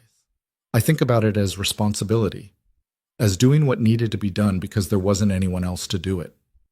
But it cost you. College, career possibilities, the chance to build your own life. Maybe. Or maybe it gave me something else. Purpose. The knowledge that I can survive hard things. The satisfaction of watching Tyler thrive because I didn't give up. She met his eyes. Not everyone gets to know they're essential to someone else's survival. That's not a small thing. No, Daniel agreed softly. It's not. What about you? How do you carry the weight of losing Catherine? The question landed like a stone in still water, ripples spreading outward. Daniel set down his fork. I don't know if I carry it well, he admitted. Some days I feel like I'm managing. Other days I feel like I'm drowning and just doing a good job of hiding it. What helps? Emma. Work. Keeping busy enough that I don't have time to fall apart. He paused. And now, maybe this. Whatever this is. This is dinner. That's all it has to be right now. Right now is good enough. They finished eating, declined dessert, but accepted coffee, and the conversation deepened as the restaurant gradually emptied around them. Iris talked about Tyler, his dreams of becoming an engineer, his struggles with advanced math, the way he was starting to pull away as 17-year-olds do, testing independence while still needing guidance. Daniel talked about Emma's fears that he'd forget Catherine if he started dating, about the impossible balance between honoring the past and moving toward a future, about the loneliness of single parenthood, even when you were never actually alone. I didn't expect you to be so... Iris trailed off, searching for words. So what? So human, so uncertain. Billionaires aren't supposed to have doubts. We just hide them better, usually. You're not hiding much right now. No, Daniel agreed. I'm not. Marco appeared with the check, and immediately the atmosphere shifted. Iris reached for her purse, pulling out her wallet with determined movements. I said I was paying half, she reminded him. And I said anywhere you want, my treat. That wasn't the agreement. We each pay our own way. Daniel could see this wasn't about money. It was about pride, about equality, about not being bought or indebted. So he nodded. Okay, we split it. They divided the bill precisely down the middle, Iris counting out cash with careful attention, while Daniel paid his half on card. It should have felt awkward, transactional, but instead it felt like respect, like partnership. Outside, the spring evening had cooled into perfect comfort. They stood on the sidewalk, neither quite ready to leave, the moment stretching between them. "Thank you for coming," Daniel said, "for giving this a chance. Thank you for understanding why it's hard." "Can I see you again?" Iris smiled. "I think so, yes." "When?" "Slow, remember? We agreed to take it slow." "Slow doesn't mean never." "No, it doesn't." She pulled out her phone. "What's your number?" They exchanged information, fingers brushing as they compared screens to make sure it was correct. The touch was brief, electric, gone, before either could acknowledge it. "I should go," Iris said. "Tyler's expecting me." "Do you need a ride? I'm parked just down." "I'm taking the bus. It's fine." "Iris, Rule 2, remember? No throwing money at problems. The bus is how I get around. It's who I am." But Daniel wanted to argue, wanted to insist that accepting a ride wasn't charity, but he recognized the boundary being drawn. "Okay, text me when you get home safe." "I'm not a damsel in distress." "I know. Text me anyway?" She considered, then nodded. "Okay, I'll text you." The bus arrived with hydraulic hiss and diesel rumble.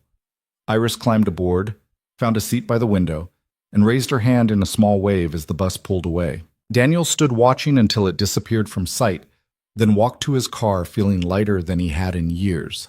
His phone buzzed 20 minutes later. "Home safe." "Tyler says I'm acting weird. I told him I had dinner with a friend. Not technically a lie." "How did he respond?" "He said, 'What friend?' Because apparently I don't have those, which is depressing but fair." "You have at least one now." "Is that what you are? A friend?" Daniel stared at the message, considering his answer carefully. "I'd like to be more eventually, but friend is a good start. Good night, Daniel." "Good night, Iris." He drove home through streets painted silver by streetlights, the city alive with Saturday night energy. Emma called from her sleepover to say goodnight, asking how dinner went with careful casualness. "It went well," Daniel told her. "Are you going to see her again?" "I am." "Good. You sound happy. Like actually happy, not pretend happy." "I am happy." "Then I'm happy too. Love you, Dad." "Love you too, sweetheart." Sunday morning brought unexpected complications. Daniel was making breakfast when Jennifer called, apologetic but urgent. "Sir, I'm sorry to bother you on a weekend, but we have a situation with the Riverside Community Center." Daniel's stomach dropped. "What kind of situation?" "The building inspector found code violations. Major ones. The renovations can't continue until they're addressed, and it's going to cost significantly more than budgeted." "How much more?" "Initial estimate is another $3 million, maybe more." Daniel closed his eyes. The foundation could cover it. That wasn't the issue. But the timing felt loaded with implications. Who knows about this? The center's director, the construction team, and the inspector. It'll be public record by Monday. "Keep it quiet until I can talk to Carol. I don't want this becoming a media circus." "Understood. There's one more thing." "What?" "One of the volunteers has been advocating for the inspector to show leniency, arguing that the center serves a vulnerable population and that shutting down construction would hurt the community. She's been quite vocal." Daniel didn't need to ask who. "Iris." "Yes, sir. Carol mentioned she's been very involved in trying to find solutions." Of course she was, fighting for the center, for the kids, for her community, with the same fierce dedication she brought to everything that mattered. "Thanks for the heads up, Jennifer. I'll handle it." "Monday morning soon enough?" "Monday morning is fine." He hung up and stared at his cooling eggs, appetite gone. This was going to be complicated. The center needed help, and he had the resources to provide it. But helping now, in the wake of his dinner with Iris, would look like exactly what she'd accused him of: throwing money at problems, trying to fix things, using his wealth to smooth over complications. But not helping would mean the center's work suffered, that kids lost programming they depended on, that Iris's volunteer efforts went to waste. There was no good answer, just competing priorities and the certainty that whatever he chose, someone would question his motives. Emma found him still sitting at the table an hour later, breakfast untouched. "What's wrong?" she asked. "Work stuff. Nothing you need to worry about." "Does it involve Iris?" "Indirectly." Emma sat down across from him. "You're going to help anyway, aren't you? Even if it makes things complicated?" The center needs it. The kids need it. And Iris will think you're doing it for her. Maybe, probably. But you're not. You're doing it because it's the right thing to do. Yes. Then tell her that. Mom always said that the truth might not fix everything, but lies definitely break everything. Daniel looked at his daughter, this 9-year-old philosopher, and felt a surge of love so strong it was almost painful. When did you get so wise? I keep telling you, I've always been wise. You're just finally paying attention. Monday morning, Daniel called Carol before heading to the office. She sounded exhausted, defeated, like someone who'd been fighting a losing battle and finally run out of energy. Mr. Hayes, I was going to call you today. The inspector's report is devastating. We're looking at a complete halt on construction, and without that funding cycle completing, we can't access the next round of grants. This could shut us down. What if the foundation covered the violations? Silence. Then, that would be, that's a lot of money. 3 million, maybe more. I couldn't ask you to. You're not asking, I'm offering, but I need your discretion. I don't want this becoming a publicity opportunity or a story about Billionaire swoops in to save the day. Of course, absolutely. But why? Why would you do this? Because the center matters. Because the work you do matters. Because kids who need safe spaces and good programs shouldn't suffer because of building code bureaucracy. Mr. Hayes, Daniel, I don't know what to say. Say you'll accept the help. Say you'll keep fighting the good fight. That's enough. After they hung up, Daniel sat in his car outside the office building, knowing what came next. He called Iris. She answered on the third ring. Daniel, is everything okay? I need to tell you something about the community center. Her voice sharpened with concern. What about it? There are code violations, major ones.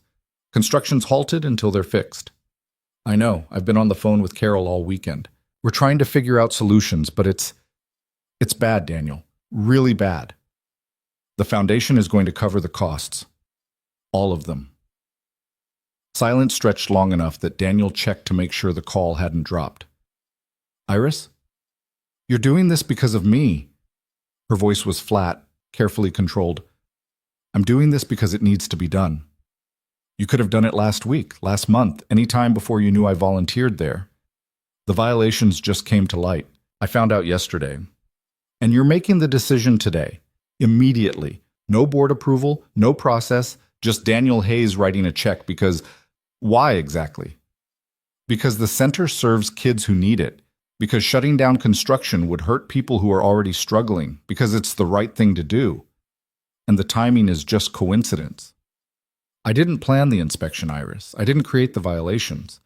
I'm just responding to a need at a center where I volunteer, where you've been showing up, where we keep running into each other. Her voice cracked slightly. Don't you see how this looks? How it feels? I see how it could look, but I'm asking you to trust that my motives are genuine. Trust. We've known each other less than 2 weeks, and you're asking me to trust that a multi-million-dollar decision has nothing to do with trying to impress me or manipulate me or what? Buy you? Is that what you think this is? I don't know what to think. You show up in my world, you take interest in the places I care about, and suddenly money starts flowing and problems start solving, and I'm supposed to believe that's all just coincidence and good intentions? Daniel gripped the phone tighter. What do you want me to do? Let the center struggle because helping it might make you uncomfortable? Let kids lose programming because I'm worried about optics? I want you to understand that this is exactly what I was afraid of. That your money would complicate everything. That I'd never know if things were happening because they should or because you were making them happen. And I want you to understand that I can't turn off who I am. I can't stop having resources just because it makes you uncomfortable, but I can choose how I use them, and I'm choosing to use them for good. But whose good, Daniel? The center's or yours? The question hit like a slap. That's not fair. Maybe not, but it's honest, which is more than I can say about this whole situation. Iris, I need to go. I'm at work and I can't do this right now. When can we talk? I don't know. I need time to think. The line went dead. Daniel sat in his car outside his office building, the phone still pressed to his ear, feeling like everything he'd been building had just collapsed. He'd done the right thing. He knew he had. The center needed help, and he could provide it. Simple equation. But Iris was right too. The timing was suspect. The optics were terrible. And no matter how pure his intentions, the end result was the same. His money-solving problems in her world, creating obligations and questions, and complications she'd explicitly said she didn't want. He'd broken Rule 2 less than 48 hours after agreeing to it, and now he had no idea how to fix what he'd broken. The week that followed felt like walking through fog. Everything muffled and unclear, shapes moving in the distance but never quite coming into focus. Daniel threw himself into work with the kind of intensity that had built his fortune, burying himself in spreadsheets and conference calls and strategic planning sessions that required every ounce of concentration he could muster. It didn't help. Every time his phone buzzed, his heart jumped. Every time it wasn't Iris, something inside him sank a little lower. Emma noticed, of course. She had a way of watching him when she thought he wasn't looking, those dark eyes taking inventory of all the things he tried to hide. On Wednesday night, she found him in his study, staring at his laptop screen without really seeing it. "Did you mess it up?" she asked from the doorway. Daniel looked up. "What?" "With Iris. Did you mess it up?" "Why would you think that?" "Because you have that face again, the one you had after Mom died. Like you're here, but you're also somewhere else, somewhere sad." Daniel closed his laptop. "I tried to help with something she cares about, and she thinks I did it for the wrong reasons." "Did you?" The question was simple, direct, devastatingly honest. "I don't know. Maybe part of me did, but mostly I just saw people who needed help and knew I could provide it." Emma came into the room, curling up in the oversized chair by the window. "Mom used to say that people have to want help before you can give it. That forcing it on them, even for good reasons, just makes them feel small.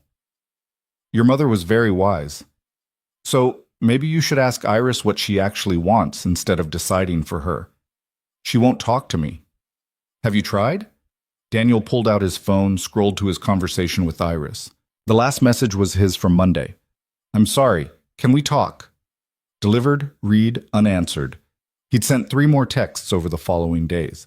Short messages, not pleading but open. Each one read, none answered. "I've tried," he said quietly. "Then maybe you need to try harder, or try different, I don't know." Emma picked at a loose thread on the chair cushion. "All I know is you were happy after your dinner with her, really happy, and now you're sad again, and I don't like seeing you sad." "I'm not sad, sweetheart, just figuring things out." Adults always say that when they're sad, but don't want to admit it. She wasn't wrong. Thursday brought an unexpected call from Carol Washington. Her voice was bright with relief and gratitude, completely oblivious to the personal complications her news carried. "Daniel, I wanted to thank you again. The Foundation's contribution, it's changing everything. We've already started addressing the violations, and the inspector says we should be back on track within 2 weeks. That's good news. It's incredible news. The kids are so excited. We're planning a celebration when construction resumes, and I really hope you'll come. Bring Emma if you'd like. Let her see the impact her father's making." Daniel's chest tightened. "I'll check my calendar." "There's something else. Iris asked me not to tell you this, but I think you should know." Carol paused. "She's been distant this week, quiet. She showed up for her volunteer shift, but didn't engage the way she usually does. When I asked if everything was okay, she said she needed to focus on her brother and might need to reduce her hours here. She's pulling back. From the center, from the kids she loves working with. And I can't help but feel like it has something to do with the foundation grant." Carol's voice softened. "What happened between you two?" "I complicated things. Used my resources in a way she interpreted as manipulation." "Was it manipulation?" "No, but I can see why she'd think so." "Daniel, I've known Iris for 2 years. She's one of the most guarded people I've ever met. Builds walls so high you'd need scaffolding to see over them. But she's also fair. If you explain yourself, really explain, she'll listen. She won't take my calls. Then don't call. Show up, face to face, where she can see your eyes and know you're being honest. That feels like ambushing her. Or it feels like fighting for something that matters. Your choice." After Carol hung up, Daniel sat with the weight of that choice pressing down on him. He could respect Iris's silence, give her the space she seemed to want, let this thing between them die quietly before it ever really lived. Safe, respectful, cowardly. Or he could show up, risk rejection, risk making things worse, risk proving every one of her fears about him correct. His phone buzzed.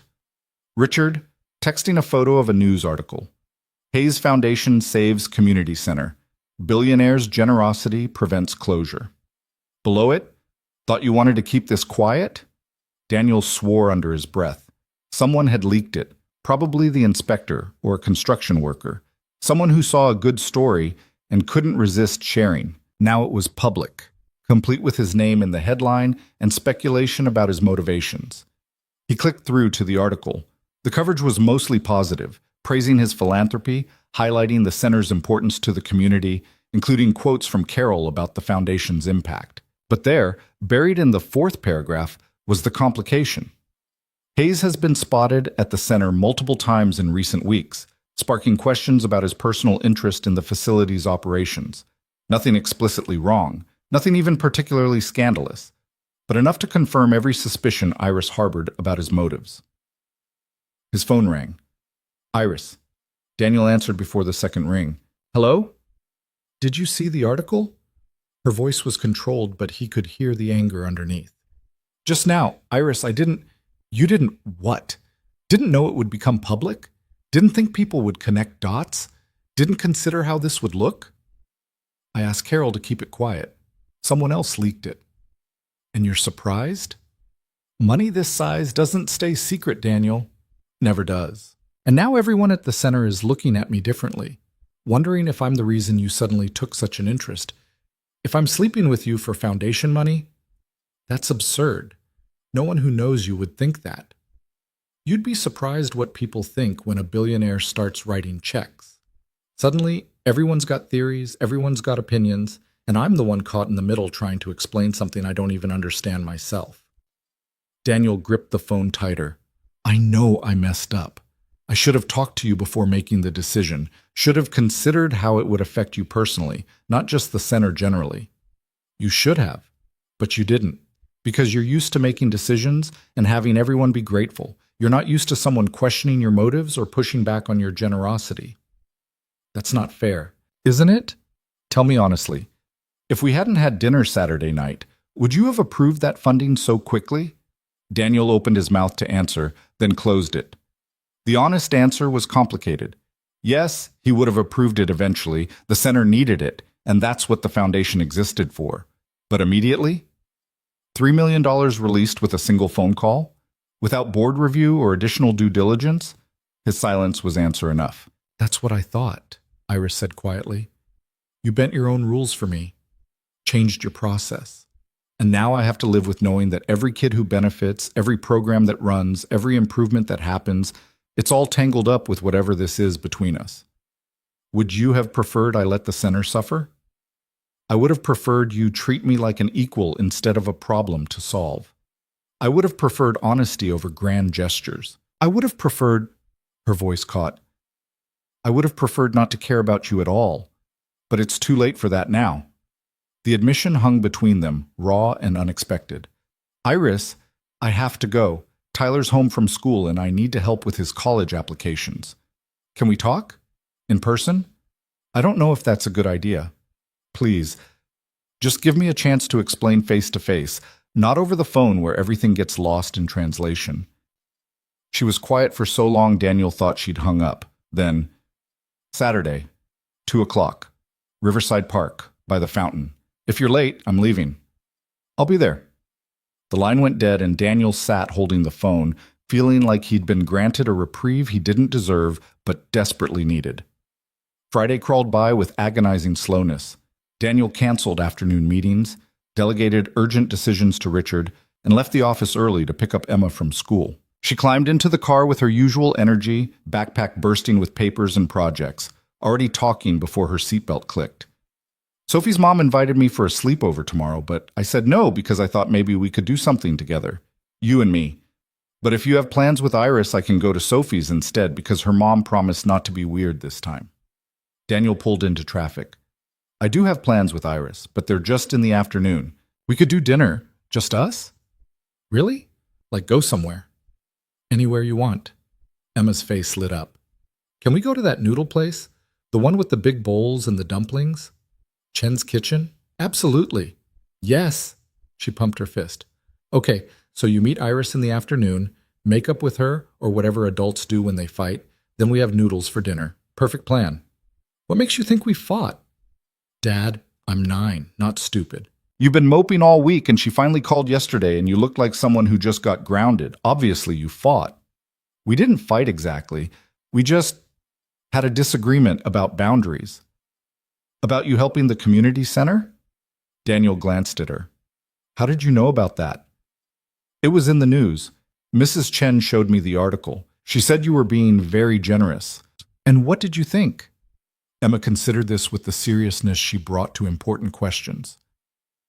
I think you were trying to do a good thing, but maybe you didn't think about how it would make Iris feel, like when you buy me stuff without asking if I want it.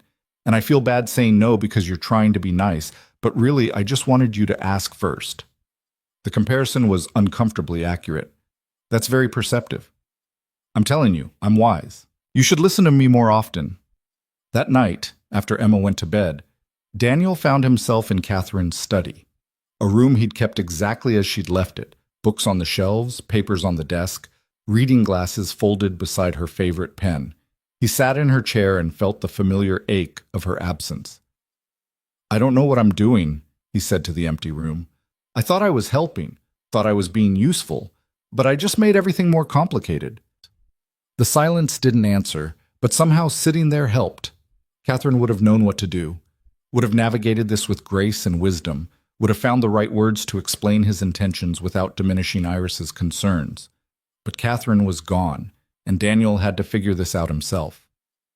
Saturday arrived with unseasonable warmth, the kind of perfect spring day that made the whole city feel alive and optimistic. Daniel dressed carefully, casual, but not too casual, presentable, but not trying too hard, and arrived at Riverside Park 15 minutes early. The fountain sat in the center of a circular plaza, water cascading down stone tiers into a pool where children threw pennies and made wishes. Benches ringed the area, most occupied by families enjoying the weather, and Daniel chose one with a clear view of the main path. At exactly 2 o'clock, Iris appeared. She was wearing jeans and a light jacket, her hair pulled back, sunglasses hiding her eyes. She spotted him immediately and walked over with measured steps, sitting on the far end of the bench, with deliberate distance between them. Hi, Daniel said. Hi. She took off her sunglasses, and he saw the exhaustion in her eyes. You look nervous. I am nervous. Good. You should be. But there was no venom in it, just tired honesty. They sat in silence for a moment, watching the fountain, the playing children, the normal life unfolding around them. I'm sorry, Daniel started, for not considering how the foundation grant would affect you personally, for moving too fast, for not asking what you wanted before deciding what you needed. I know you are. But you're still angry. I'm not angry. I'm scared. Iris turned to face him. Do you know what it's like to spend your entire adult life fighting for every inch of ground? Working 2 jobs, counting pennies, saying no to things you want because someone else needs something more? To build your whole identity around being self-sufficient because depending on anyone else is too risky? I can imagine. No, you can't. You can sympathize. You can try to understand, but you can't actually know what it's like. And then you come along with your billions and your good intentions, and suddenly things that seemed impossible become easy. Problems I've been struggling with for years get solved with a phone call, and I don't know whether to be grateful or terrified. Why terrified? Because what happens when you get bored? When the novelty wears off and you move on to your next charitable cause or your next interesting person, those problems you solved, they're still my problems. That dependency you created, I'm still stuck with it. But you get to walk away clean. Daniel absorbed this, understanding for the first time the full weight of what his money represented to her. Not opportunity, not security, but potential abandonment on a catastrophic scale. I'm not going to get bored, he said quietly, and I'm not going to abandon you. You can't promise that. No one can. You're right. I can't promise the future, but I can promise today and tomorrow and every day after that until you tell me to stop. Iris looked away, blinking against tears she clearly didn't want to shed. This is so hard.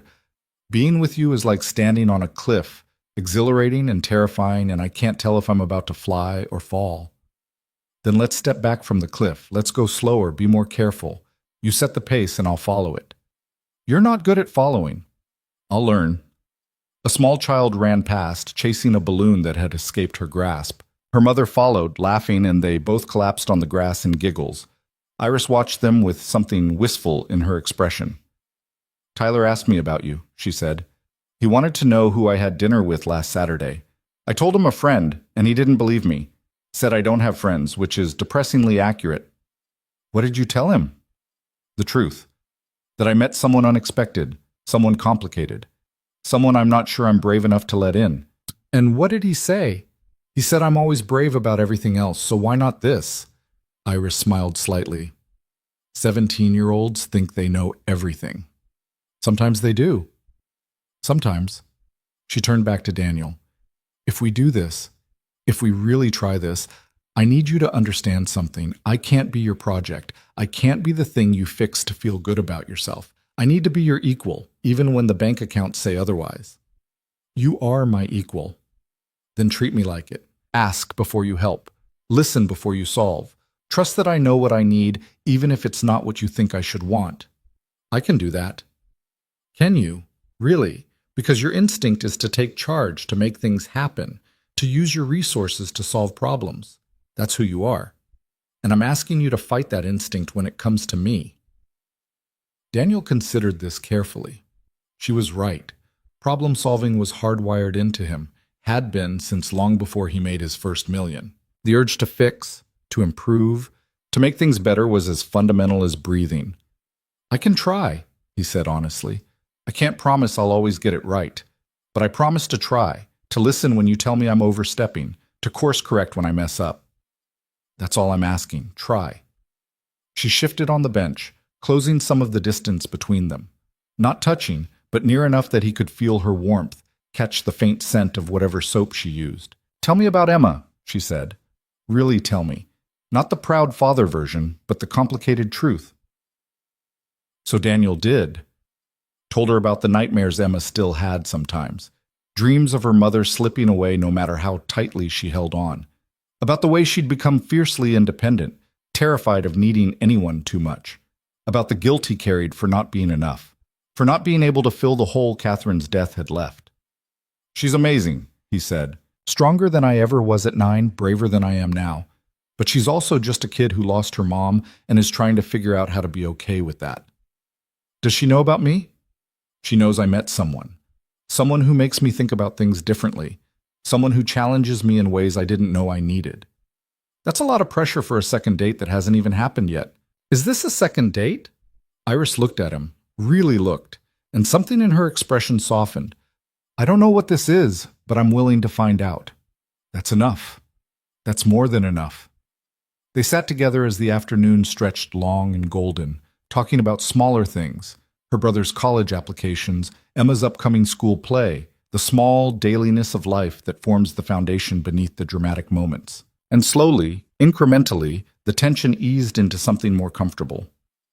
I should go, Iris said eventually. I told Tyler I'd help him with his essay for State University. He's applying for their engineering program. That's wonderful. He must be excited. Terrified, actually. He's never been anywhere but here. The idea of leaving, of being on his own, it scares him. But he's doing it anyway. Because he's brave. Braver than me. Daniel reached out slowly, giving her time to pull away if she wanted. When she didn't, he took her hand. You're the bravest person I know. You're just brave about different things. Her fingers interlaced with his, the contact simple but electric. I'm not brave about this. About you. I'm terrified. Me too. Good. That means we're both paying attention. They stood, hands still linked, and walked slowly toward the park entrance. Daniel's car was parked on the west side, Iris's bus stop on the east, their paths diverging. Can I see you again? Daniel asked. Soon? How soon? Tomorrow. Emma and I are having dinner at Chen's kitchen. Join us. Let me introduce you properly, not as some abstract concept, but as a real person. Iris hesitated. Meeting your daughter feels significant. It is significant, but if we're doing this, really doing it, she should know you, and you should know her. What if she doesn't like me? She will. And if by some miracle she doesn't, We'll figure it out together. Iris bit her lip, clearly torn. Okay, yes, what time? 6 o'clock. I'll text you the address.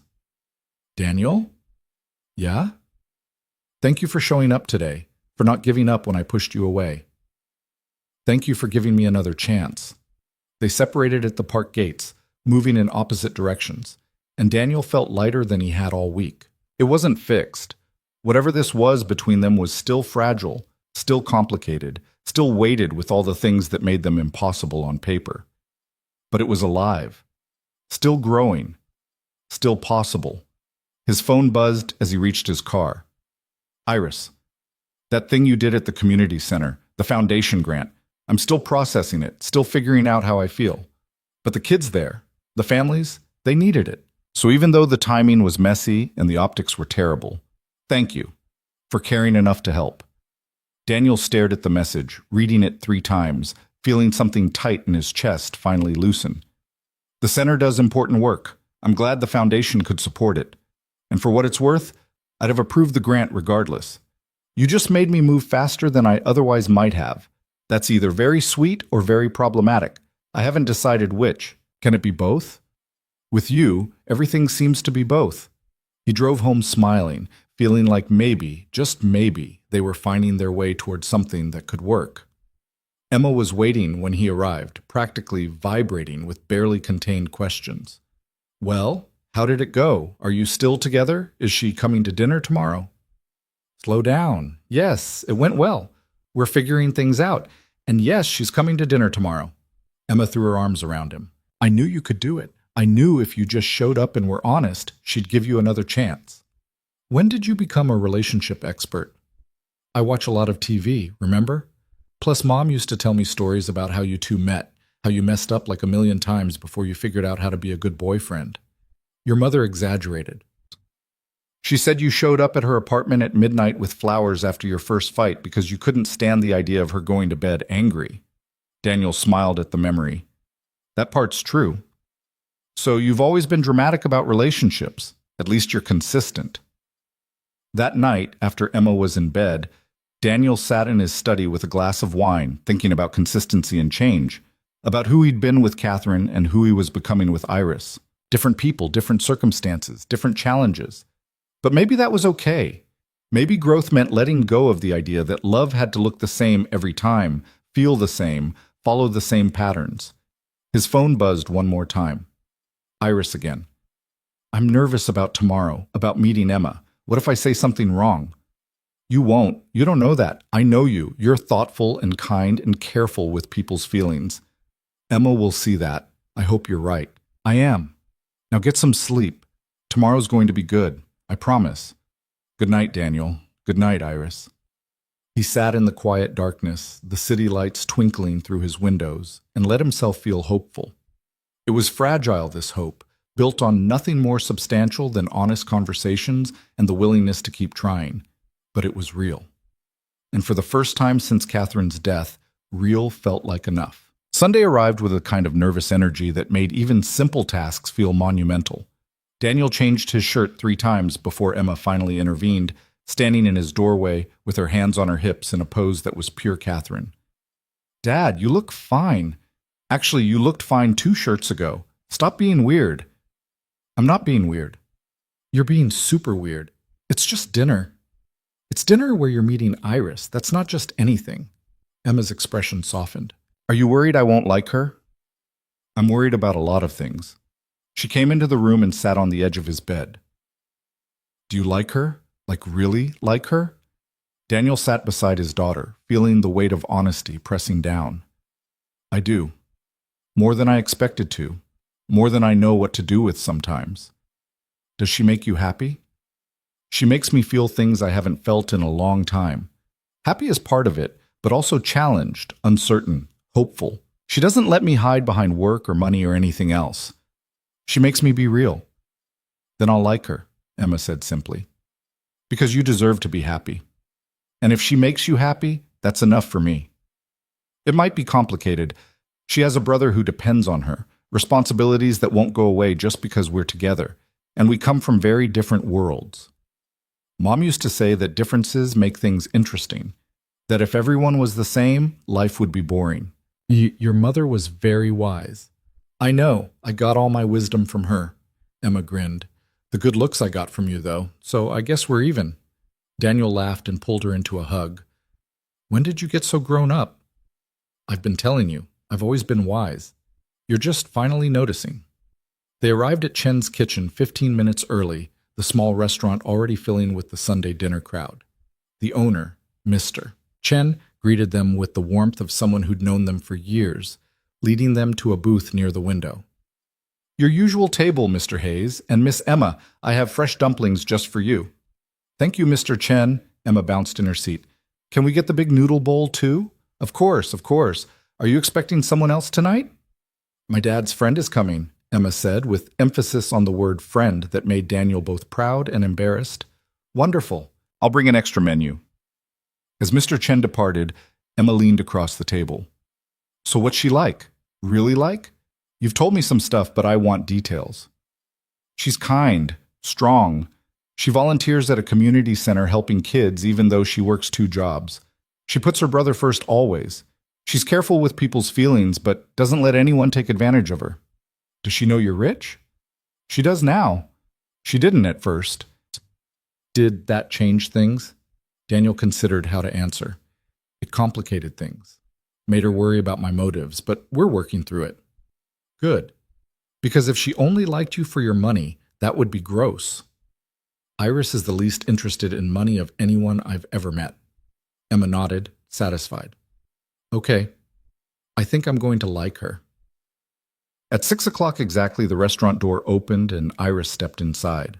She dressed carefully, dark jeans, a soft blue sweater, her hair down and slightly curled. She looked nervous and beautiful and completely out of her comfort zone, her eyes scanning the room until they found Daniel. He stood, waving her over, and watched as she navigated between tables with careful steps. When she reached their booth, her attention immediately went to Emma. Hi, Iris said softly. You must be Emma. I'm Iris. Emma studied her with the frank assessment only 9-year-olds could pull off. Hi. Dad said you work 2 jobs and volunteer at a community center. That sounds really hard. Emma, Daniel started, but Iris held up a hand. It is hard sometimes, she admitted, sliding into the booth across from them. But it's worth it. The kids at the center are amazing. They remind me why it matters. My dad said you have a brother. Is he younger or older than me? Older. He's 17. His name is Tyler. Does he know you're on a date with my dad? Emma? Daniel's face heated, but Iris just smiled. He knows I'm having dinner with a friend. I didn't want to overcomplicate things until I knew if your dad and I were going to keep seeing each other. Are you? Emma asked. Going to keep seeing each other? Iris glanced at Daniel, something soft in her expression. I think so. If that's okay with you. Why wouldn't it be okay with me? Because your dad is your dad, and if he's spending time with me, that's time he's not spending with you. I wouldn't want you to feel like I'm trying to replace your mom or take your dad away from you. Emma's expression shifted, becoming more serious. No one could replace my mom. She was my mom. But that doesn't mean Dad has to be alone forever. He's been sad for a long time, and if you make him less sad, that's good. Iris's eyes glistened slightly. I'm not trying to make him less sad. I'm just trying to be someone he can talk to honestly. Someone who sees him as a person, not just as your dad or as his job. That's what he needs, Emma said with certainty. Someone who makes him be real. Mr. Chen returned with menus, and Iris's eyes widened at the prices. Reasonable by most standards, but clearly more than she usually spent on meals. Order anything you want, Daniel said quietly. It's my treat. We talked about this. I know, but this is dinner with my daughter. Let me do this without it meaning anything except I want to buy you both dinner. Iris met his eyes, seemed to see the sincerity there, and nodded. Okay. Thank you.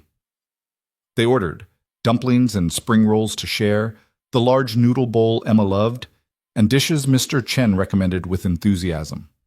As they waited for food, Emma peppered Iris with questions, and Daniel watched the 2 of them interact with something warm unfurling in his chest. What's your favorite color? Emma asked. Green, like forest green, not bright green. Favorite animal? Elephants. They're smart, and they take care of each other. If you could go anywhere in the world, where would you go? Iris paused, clearly not having thought about it. I don't know. I've never really traveled. Maybe somewhere with mountains or the ocean, somewhere that feels big and open. We went to the ocean once, Emma said, before Mom got sick. It was really pretty, but the water was cold. I bet it was beautiful, though. It was. Emma traced patterns on the table with her finger. Dad promised we'd go back someday, when things felt less sad. Maybe we will, Daniel said. This summer, if you want. Emma brightened. Really? Really. The food arrived in generous portions, steam rising from bowls and plates, the aroma making Daniel's stomach growl despite his nerves. They ate family style, sharing dishes and passing plates, and the conversation flowed more naturally than Daniel had dared hope. Iris asked Emma about school, about violin, about her friends. Emma asked Iris about volunteering, about her brother, about what it was like working 2 jobs. Neither of them asked Daniel anything, and he was content to sit back and watch them connect. These 2 people who meant more to him than he'd quite realized until seeing them together. Can I ask you something serious? Emma said to Iris between bites of noodles. Of course. Are you going to break my dad's heart? The question landed like a stone in water, ripples spreading outward. Iris set down her chopsticks and looked at Emma with complete attention. I don't want to, she said carefully. But I can't promise I won't. Sometimes people hurt each other even when they're trying not to. What I can promise is that I'll try my best to be honest with him, to treat him with respect, and to never take what we have for granted. That's a good answer, Emma said, nodding.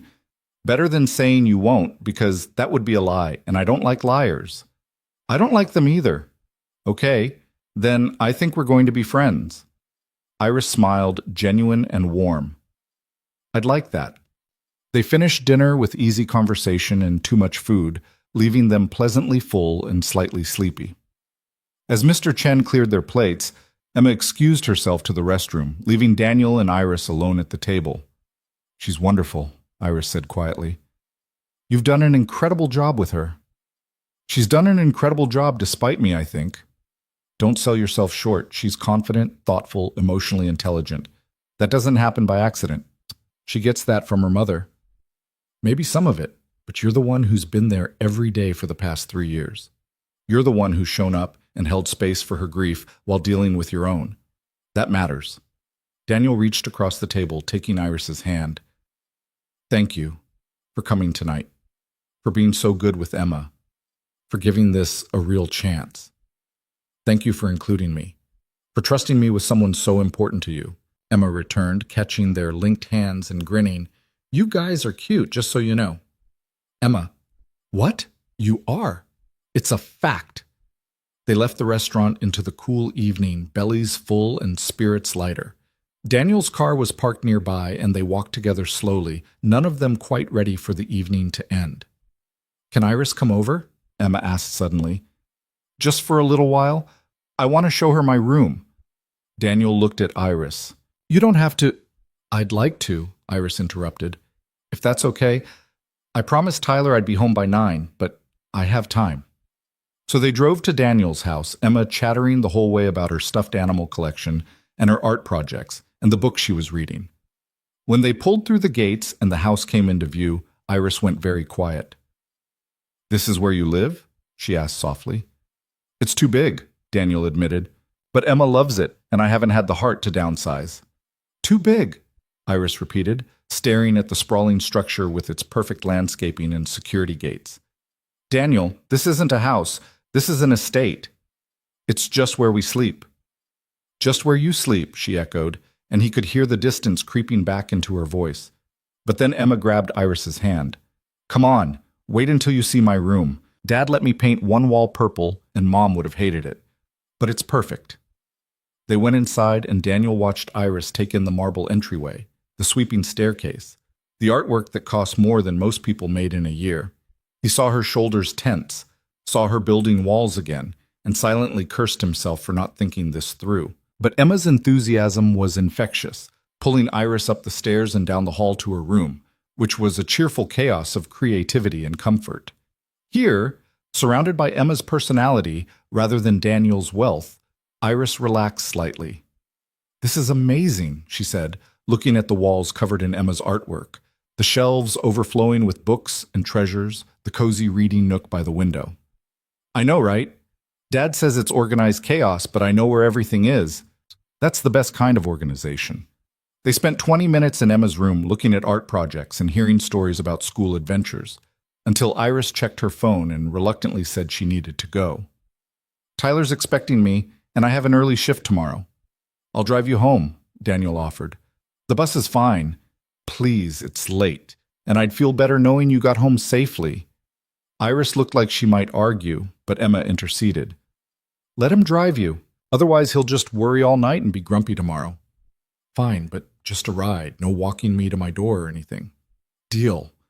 They said goodbye to Emma, who hugged Iris with unexpected fierceness. "I'm glad my dad met you," she whispered, loud enough for Daniel to hear. He smiles more now. The drive to Iris's neighborhood was quiet, the city transitioning from Sunday evening calm to weeknight preparation. When they pulled up to her building, a weathered structure in desperate need of updating, the contrast to where they'd just been was stark. "This is me," Iris said, unbuckling her seatbelt but not immediately getting out. "I like Emma," Daniel said. "She's special." "She really is. You're lucky to have her." "I know." Daniel turned to face her. "Thank you again for tonight. I know meeting her was a big step." "It was, but I'm glad I did it. She's wonderful, Daniel. And she clearly loves you so much." "The feeling's mutual." He paused. "Can I see you again this week? Just us. No pressure. Maybe just coffee or a walk?" "I'd like that." "Wednesday?" "I have a break between shifts." "Wednesday works. Text me where and when." Iris reached for the door handle, then stopped. "Daniel?" "Yeah?" "Your house, your life. It's beautiful, but it's also overwhelming. I need you to understand that when I'm there, I feel like I'm visiting another world, a world I don't belong to and never will. You belong anywhere I am. That's sweet, but it's not true. I'm never going to fit into that world. The question is whether you can be okay existing in mine sometimes too." "I can. I want to. We'll see." She leaned over and kissed his cheek quickly, the contact brief but electric. "Good night, Daniel." "Good night, Iris." He watched her walk into her building, waiting until he saw lights come on in a third-floor window before driving away. The contrast between his world and hers sat heavy in his chest, but underneath it was determination. They could bridge this gap. They had to. Wednesday's coffee date turned into a walk through the botanical gardens, the spring blooms putting on a show that made conversation easy and silence comfortable. They talked about everything and nothing, her brother's college anxiety, Emma's upcoming school play, the small victories and frustrations that filled ordinary days. "Tyler got his acceptance letter from state," Iris said, her voice bright with pride. "Full scholarship, just like we hoped." "That's wonderful. You must be so proud." "I am, but I'm also terrified. He leaves in 4 months, and then it's just me. I've been taking care of him for 6 years. I don't know who I am without that responsibility." "Maybe that's an opportunity, to figure out who you are when you're not in survival mode." "Maybe. Or maybe I just fall apart without him to focus on."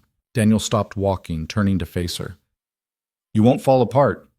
You're stronger than that." "You don't know that." "I do. Because I've watched you handle impossible situations with grace, because you've built a life out of nothing but determination and love, because falling apart isn't in your nature." Iris blinked against sudden tears. "What if you're wrong?" "Then I'll be there to help you pick up the pieces, if you'll let me." She studied his face for a long moment. "You really mean that, don't you? Every word." "This is terrifying. You know that, right? Letting you in, trusting that you'll stay." "I know. It's terrifying for me too." "At least we're scared together." They continued walking, hands brushing occasionally, but not quite linking, both of them aware of boundaries and possibilities in equal measure. Over the next few weeks, they found their rhythm. Coffee dates between Iris's shifts, dinners with Emma at casual restaurants, a weekend afternoon at the community center where Daniel helped paint a mural with the kids while Iris organized supplies. Simple things, ordinary moments, nothing grand or dramatic, But in those ordinary moments, something extraordinary grew. Daniel learned that Iris hummed when she was concentrating, that she had a terrible sense of direction, that she cried at commercials but stayed stoic through actual sad movies. He learned that she was funny in unexpected ways, that she noticed small details others missed, that she gave everyone the benefit of the doubt, even when they didn't deserve it. Iris learned that Daniel was more than his money, that he was thoughtful and patient and surprisingly good at listening when he wasn't trying to solve problems. She learned that he made terrible coffee but excellent pancakes, that he read philosophy books before bed, that he still talked to Catherine sometimes when he thought no one was listening. And slowly, carefully, the walls between them came down. One evening, in late May, Daniel picked Iris up after her shift at the restaurant. She slid into his car, exhausted, her feet aching from 8 hours of carrying trays, but she smiled when she saw him. "Long day?" he asked. "The longest. 3 different tables complained about everything. Someone's kid spilled an entire milkshake on me, and the kitchen was running behind all night. Want to skip dinner? Just go home and rest?" "Actually, I was hoping we could talk, somewhere private." Daniel's heart kicked into a higher gear, but he kept his voice calm. "Okay. My place? Emma's at a sleepover. Your place is fine." They drove in silence, and Daniel tried not to let his anxiety spiral. This could be good news or bad news, a breakthrough or an ending, and he had no way to know until she spoke. At the house, Iris kicked off her shoes and sank into the living room couch, with a sigh of relief.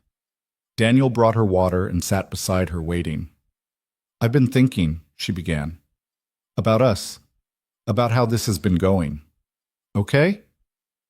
These past few weeks have been good, really good, better than I expected, honestly.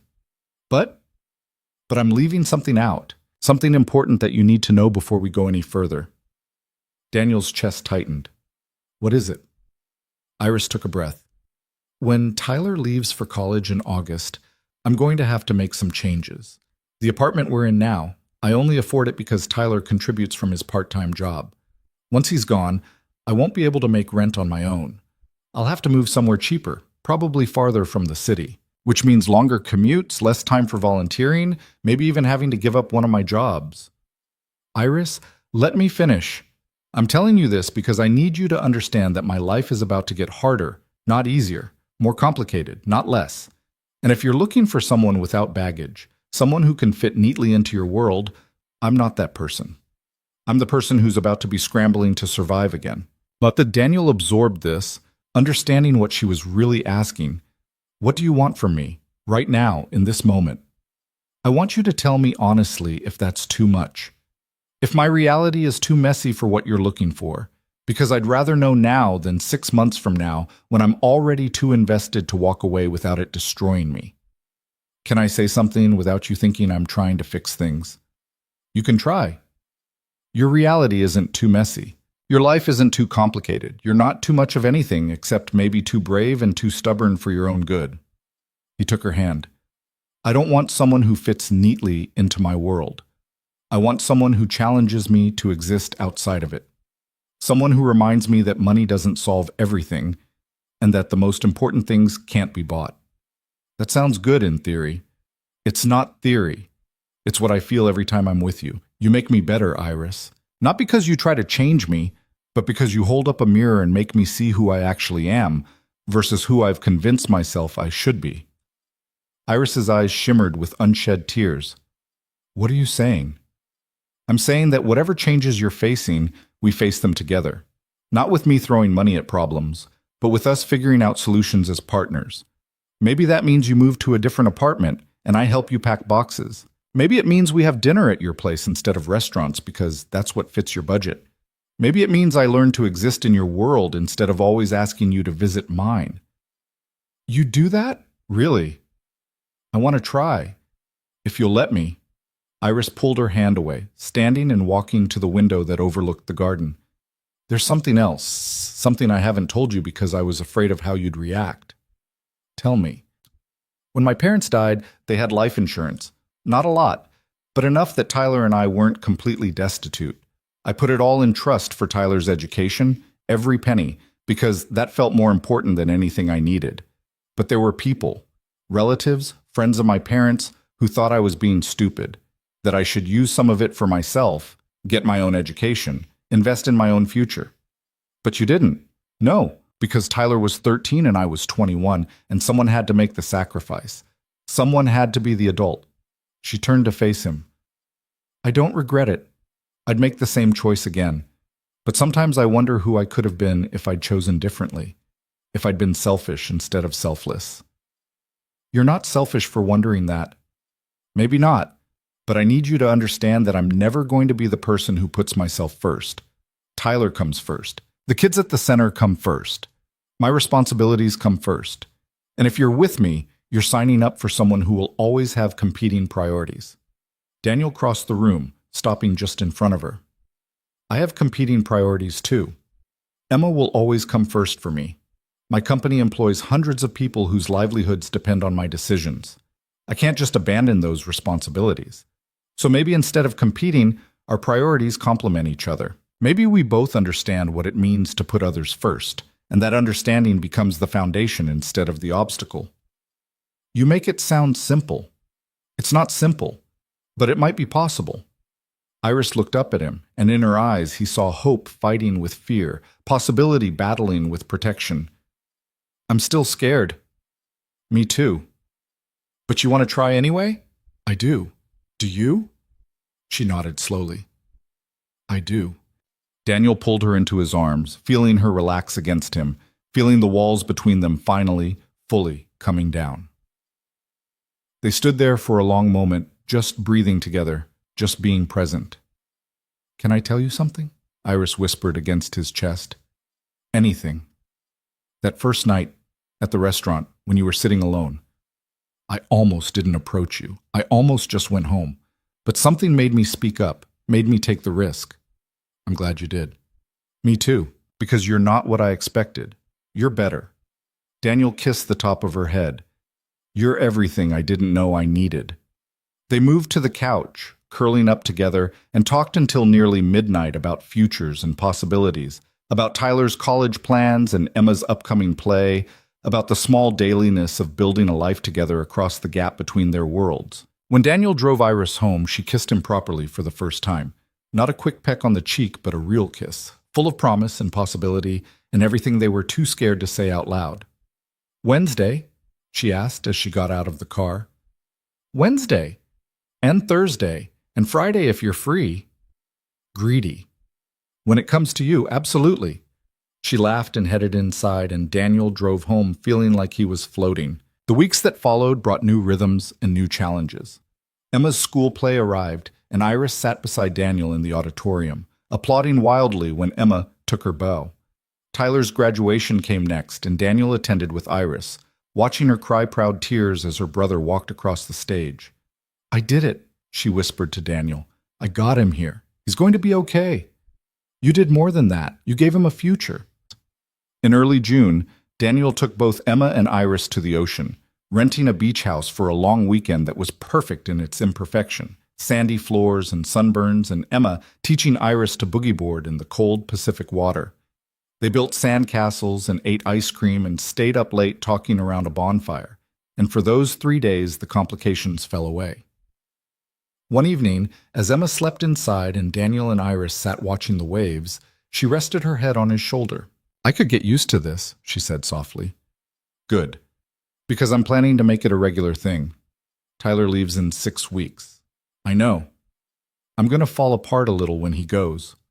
I know that too, and I'll be there. Promise? Promise. In late July, they helped Tyler pack for college, filling boxes with clothes and supplies and all the things an 18-year-old needed to start his new life. Iris was holding it together admirably until they were loading the last box into Daniel's car. He'd offered to drive Tyler to campus, making it easier than the bus. And then she broke. Hey, Tyler said, pulling his sister into a fierce hug. I'm going to be fine. You raised me right. I know. I'm going to miss you so much. I'll call every week, maybe more if the food is as bad as everyone says. You better.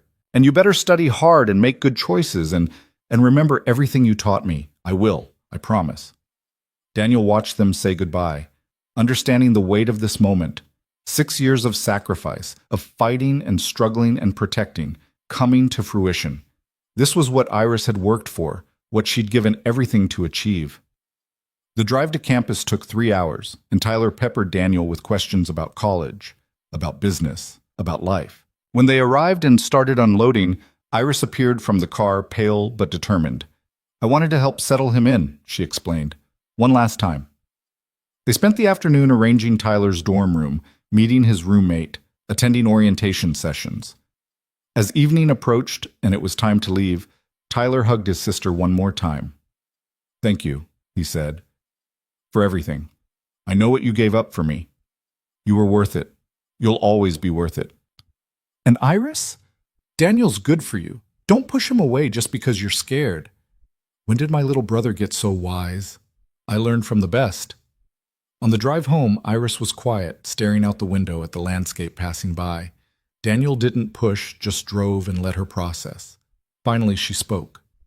For 6 years, my whole life has been about Tyler, about keeping him safe and fed and on track, and now he's gone, and I don't know who I am without that. You're Iris. You're still you. But what does that mean? Who is Iris when she's not Tyler's guardian?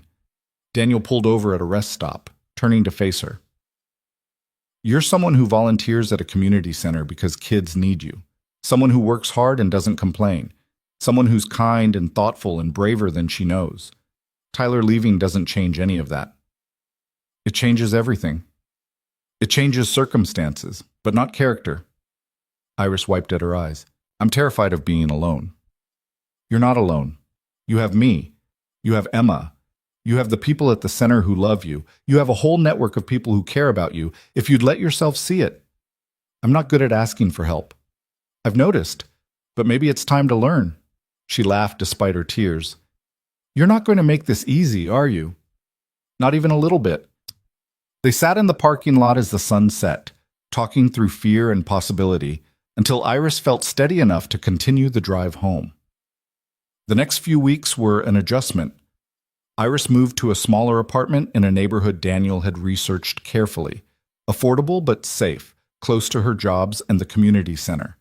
He helped her pack and move, carrying boxes and assembling furniture, existing in her world without trying to change it. Emma came too, excited to help decorate, offering opinions on where furniture should go and which walls needed pictures.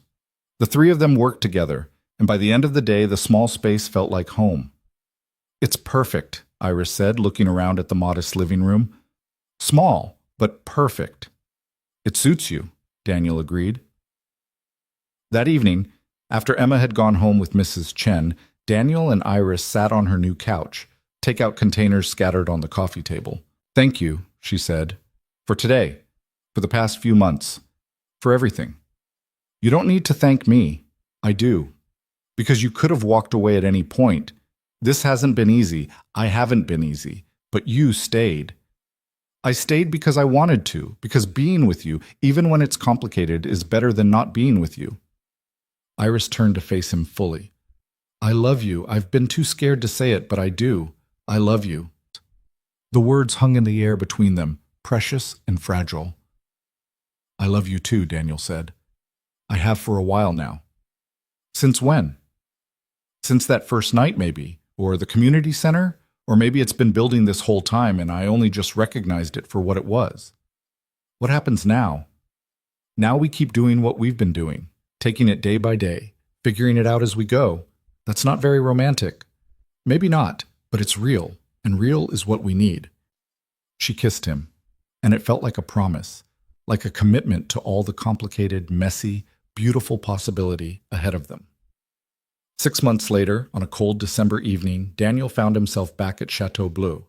But this time, Iris sat across from him by choice, wearing a dress he'd seen her debate buying for weeks before finally splurging. Emma was at the next table with Tyler, home from college for winter break, the two of them getting along like old friends. Can you believe it's been almost a year? Iris asked, looking around the restaurant where they'd first met.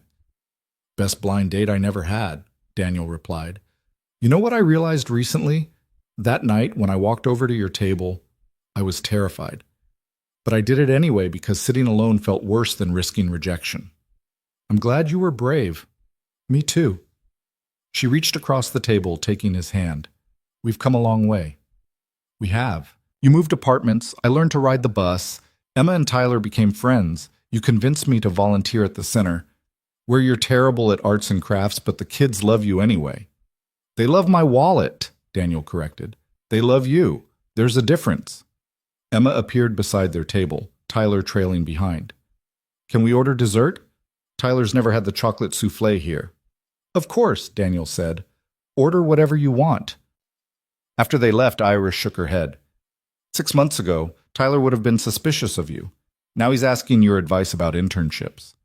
He's a good kid. You raised him well. We both did, I think. These past months, having you there to back me up when he's being stubborn, it's made a difference. I'm glad I could help. They finished dinner surrounded by the same elegance that had witnessed their beginning, but everything felt different now. Warmer, more real, more theirs. Outside, after Emma and Tyler had headed home in Daniel's car, with Mrs. Chen driving, Daniel and Iris stood on the sidewalk where she'd once walked away to catch a bus. I have something for you, Daniel said, pulling a small box from his pocket. Iris's eyes widened. Daniel, it's not what you think. Open it. Inside was a key. It's to my house, he explained. I'm not asking you to move in. I'm not asking you to change your life or give up your independence. I'm just saying that you're always welcome, that there's always a place for you with Emma and me whenever you want it. Iris stared at the key, tears forming. This is a big step. I know, and if it's too much too soon, it's not too much. It's perfect. She closed the box and kissed him. I love you, Daniel Hayes. I love you too, Iris Lane. They stood there on the sidewalk where everything had begun, where a blind date that never happened had led to something neither of them expected, and Daniel understood what Catherine had tried to tell him in those final days, that love didn't diminish with repetition, that letting someone new in didn't mean pushing someone else out, that the heart had room for both memory and possibility. A year ago, he'd been a man sitting alone in an expensive restaurant, waiting for someone who never arrived. Tonight, he was standing on a cold sidewalk with a woman who'd changed everything, who'd walked into his life by accident and stayed by choice, who'd reminded him that the most valuable things couldn't be bought or sold or strategized. They could only be felt. Come on, Iris said, tugging his hand. Let's go home. And for the first time in 3 years, Daniel knew exactly where home was. Not a building or an address, but wherever the people he loved were waiting. Emma with her wisdom and her violin, Tyler with his college stories and his future spreading bright before him, and Iris, brave, stubborn, beautiful Iris, who taught him that sometimes the best things in life came not from planning or wealth or control, but from taking a chance on a stranger who turned out to be exactly what he needed. They walked to his car hand in hand, and Daniel felt something settle deep in his chest. Not the erasure of grief or the forgetting of Catherine, but the expansion of his heart to hold both the past and the future, both the love he'd lost and the love he'd found. Behind them, Chateau Bleu glowed warm and golden, witness to their beginning and now in its way, to their continuation. 2 strangers who met by accident, 2 empty chairs that led to something full and complicated, and wonderfully, impossibly real. And as they drove through the city toward home, toward Emma waiting up to hear about the evening, toward hot chocolate and conversation, and the simple miracle of being together, Daniel finally understood what it meant to have enough. Not wealth or success or security, though he had all of those things, but connection, love, the courage to let someone in despite the risk, the wisdom to know that the best things in life weren't the ones you could control, but the ones you chose to nurture even when they scared you. He had enough. More than enough. He had everything that mattered. And it had all started with a blind date that never happened, and a woman brave enough to ask if his date had stood him up too.